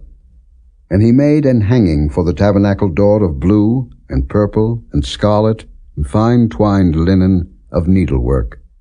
And the 5 pillars of it with their hooks, and he overlaid their chapiters and their fillets with gold, but their 5 sockets were of brass. Chapter 37. And Bezaleel made the ark of shittim wood. 2 cubits and a half was the length of it, and 1 cubit and a half the breadth of it, and 1 cubit and a half the height of it. And he overlaid it with pure gold within and without, and made a crown of gold to it round about. And he cast for it 4 rings of gold, to be set by the 4 corners of it, even 2 rings upon the one side of it, and 2 rings upon the other side of it. And he made staves of shittim wood, and overlaid them with gold. And he put the staves into the rings by the sides of the ark, to bear the ark. And he made the mercy seat of pure gold. 2 cubits and a half was the length thereof, and 1 cubit and a half the breadth thereof. And he made 2 cherubims of gold. Beaten out of 1 piece made he them, on the 2 ends of the mercy seat. 1 cherub on the end on this side, and another cherub on the other end on that side. Out of the mercy seat made he the cherubims on the 2 ends thereof. And the cherubims spread out their wings on high, and covered with their wings over the mercy seat, with their faces one to another, even to the mercy seatward were the faces of the cherubims. And he made the table of shittim wood. 2 cubits was the length thereof, and a cubit the breadth thereof, and a cubit and a half the height thereof. And he overlaid it with pure gold, and made thereunto a crown of gold round about. Also he made thereunto a border of an handbreadth round about, and made a crown of gold for the border thereof round about. And he cast for it 4 rings of gold, and put the rings upon the 4 corners that were in the 4 feet thereof. Over against the border were the rings, the places for the staves to bear the table. And he made the staves of shittim wood, and overlaid them with gold, to bear the table. And he made the vessels which were upon the table, his dishes, and his spoons, and his bowls, and his covers to cover withal, of pure gold. And he made the candlestick of pure gold. Of beaten work made he the candlestick, his shaft, and his branch, his bowls, his knops, and his flowers were of the same. And 6 branches going out of the sides thereof, 3 branches of the candlestick out of the one side thereof, and 3 branches of the candlestick out of the other side thereof. 3 bowls made after the fashion of almonds in one branch, a knop and a flower, and 3 bowls made like almonds in another branch, a knop and a flower, so throughout the 6 branches going out of the candlestick. And in the candlestick were 4 bowls made like almonds, his knops and his flowers, and a knop under 2 branches of the same, and a knop under 2 branches of the same, and a knop under 2 branches of the same, according to the 6 branches going out of it. Their knops and their branches were of the same, all of it was one beaten work of pure gold. And he made his 7 lamps, and his snuffers, and his snuff dishes of pure gold. Of a talent of pure gold made he it, and all the vessels thereof. And he made the incense altar of shittim wood. The length of it was a cubit, and the breadth of it a cubit. It was 4 square, and 2 cubits was the height of it. The horns thereof were of the same. And he overlaid it with pure gold, both the top of it, and the sides thereof round about, and the horns of it. Also he made unto it a crown of gold round about.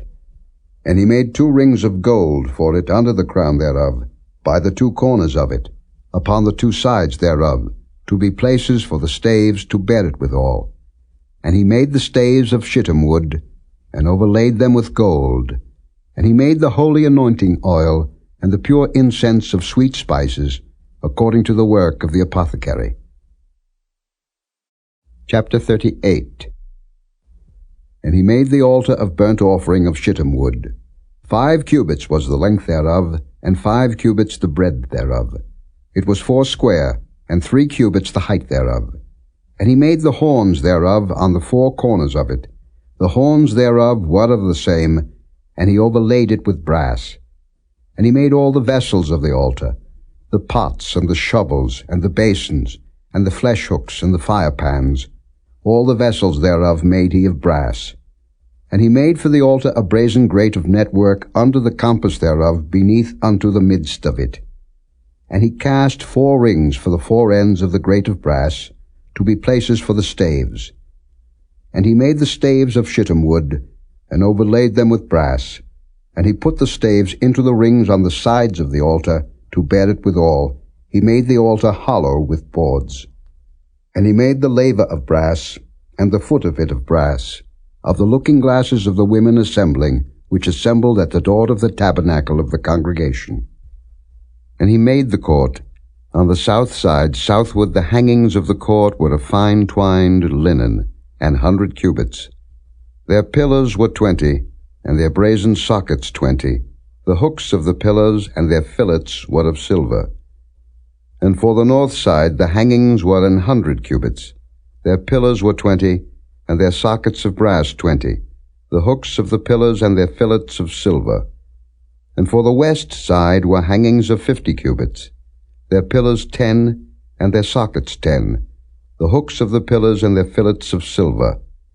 And for the east side eastward 50 cubits. The hangings of the one side of the gate were 15 cubits. Their pillars 3, and their sockets 3. And for the other side of the court gate, on this hand and that hand, were hangings of 15 cubits, their pillars 3, and their sockets 3. All the hangings of the court round about were of fine twined linen, and the sockets for the pillars were of brass, the hooks of the pillars and their fillets of silver, and the overlaying of their chapiters of silver, and all the pillars of the court were filleted with silver.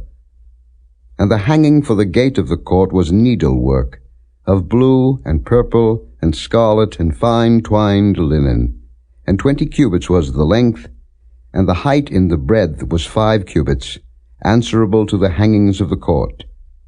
And their pillars were 4, and their sockets of brass 4, their hooks of silver, and the overlaying of their chapiters and their fillets of silver. And all the pins of the tabernacle and of the court round about were of brass.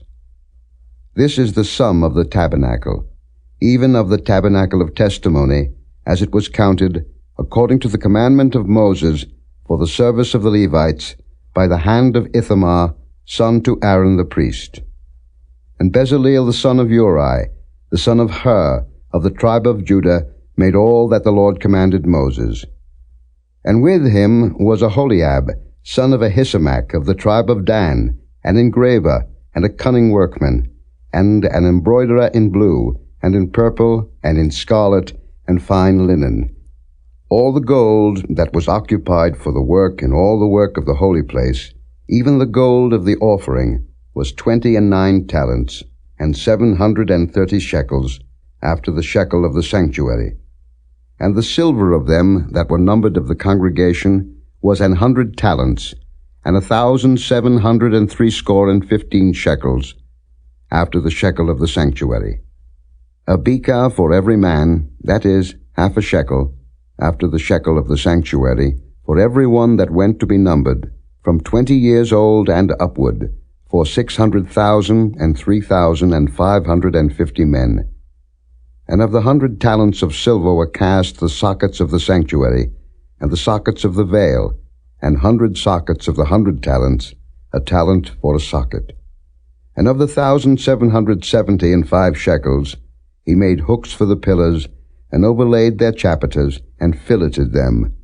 And the brass of the offering was 70 talents, and 2,400 shekels.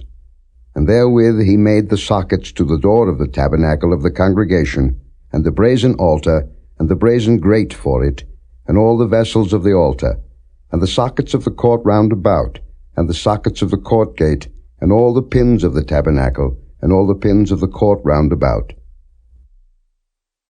Chapter 39.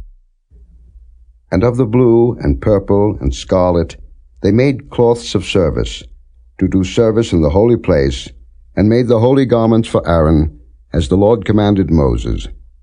And he made the ephod of gold, blue, and purple, and scarlet, and fine twined linen. And they did beat the gold into thin plates, and cut it into wires, to work it in the blue, and in the purple, and in the scarlet, and in the fine linen, with cunning work. They made shoulder pieces for it, to couple it together. By the 2 edges was it coupled together.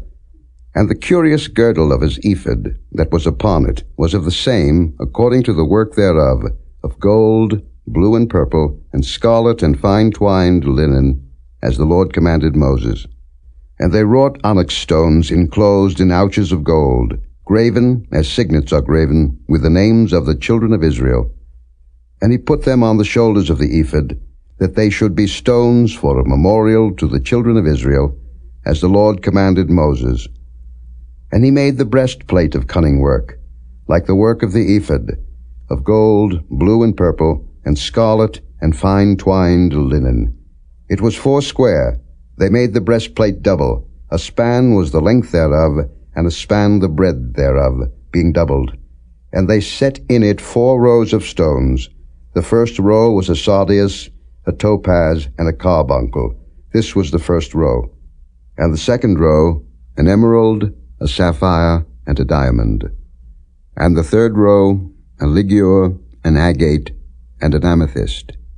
And the fourth row, a beryl, an onyx, and a jasper. They were enclosed in ouches of gold in their enclosings. And the stones were according to the names of the children of Israel, 12, according to their names, like the engravings of a signet, every one with his name, according to the 12 tribes. And they made upon the breastplate chains at the ends, of wreathen work of pure gold. And they made 2 ouches of gold, and 2 gold rings, and put the 2 rings in the 2 ends of the breastplate. And they put the 2 wreathen chains of gold in the 2 rings on the ends of the breastplate. And the 2 ends of the 2 wreathen chains they fastened in the 2 ouches, and put them on the shoulder pieces of the ephod before it. And they made 2 rings of gold, and put them on the 2 ends of the breastplate, upon the border of it, which was on the side of the ephod inward. And they made 2 other golden rings, and put them on the 2 sides of the ephod underneath, toward the forepart of it, over against the other coupling thereof, above the curious girdle of the ephod. And they did bind the breastplate by his rings unto the rings of the ephod with a lace of blue, that it might be above the curious girdle of the ephod, and that the breastplate might not be loosed from the ephod, as the Lord commanded Moses. And he made the robe of the ephod of woven work, all of blue. And there was an hole in the midst of the robe, as the hole of an habergeon, with a band round about the hole, that it should not rend. And they made upon the hems of the robe pomegranates of blue and purple and scarlet and twined linen. And they made bells of pure gold, and put the bells between the pomegranates upon the hem of the robe, round about between the pomegranates. A bell and a pomegranate, a bell and a pomegranate, round about the hem of the robe to minister in, as the Lord commanded Moses. And they made coats of fine linen of woven work for Aaron, and for his sons, and a mitre of fine linen, and goodly bonnets of fine linen, and linen breeches of fine twined linen, and a girdle of fine twined linen, and blue, and purple, and scarlet of needlework, as the Lord commanded Moses. And they made the plate of the holy crown of pure gold, and wrote upon it a writing, like to the engravings of a signet, Holiness to the Lord. And they tied unto it a lace of blue, to fasten it on high upon the mitre, as the Lord commanded Moses. Thus was all the work of the tabernacle of the tent of the congregation finished, and the children of Israel did according to all that the Lord commanded Moses, so did they.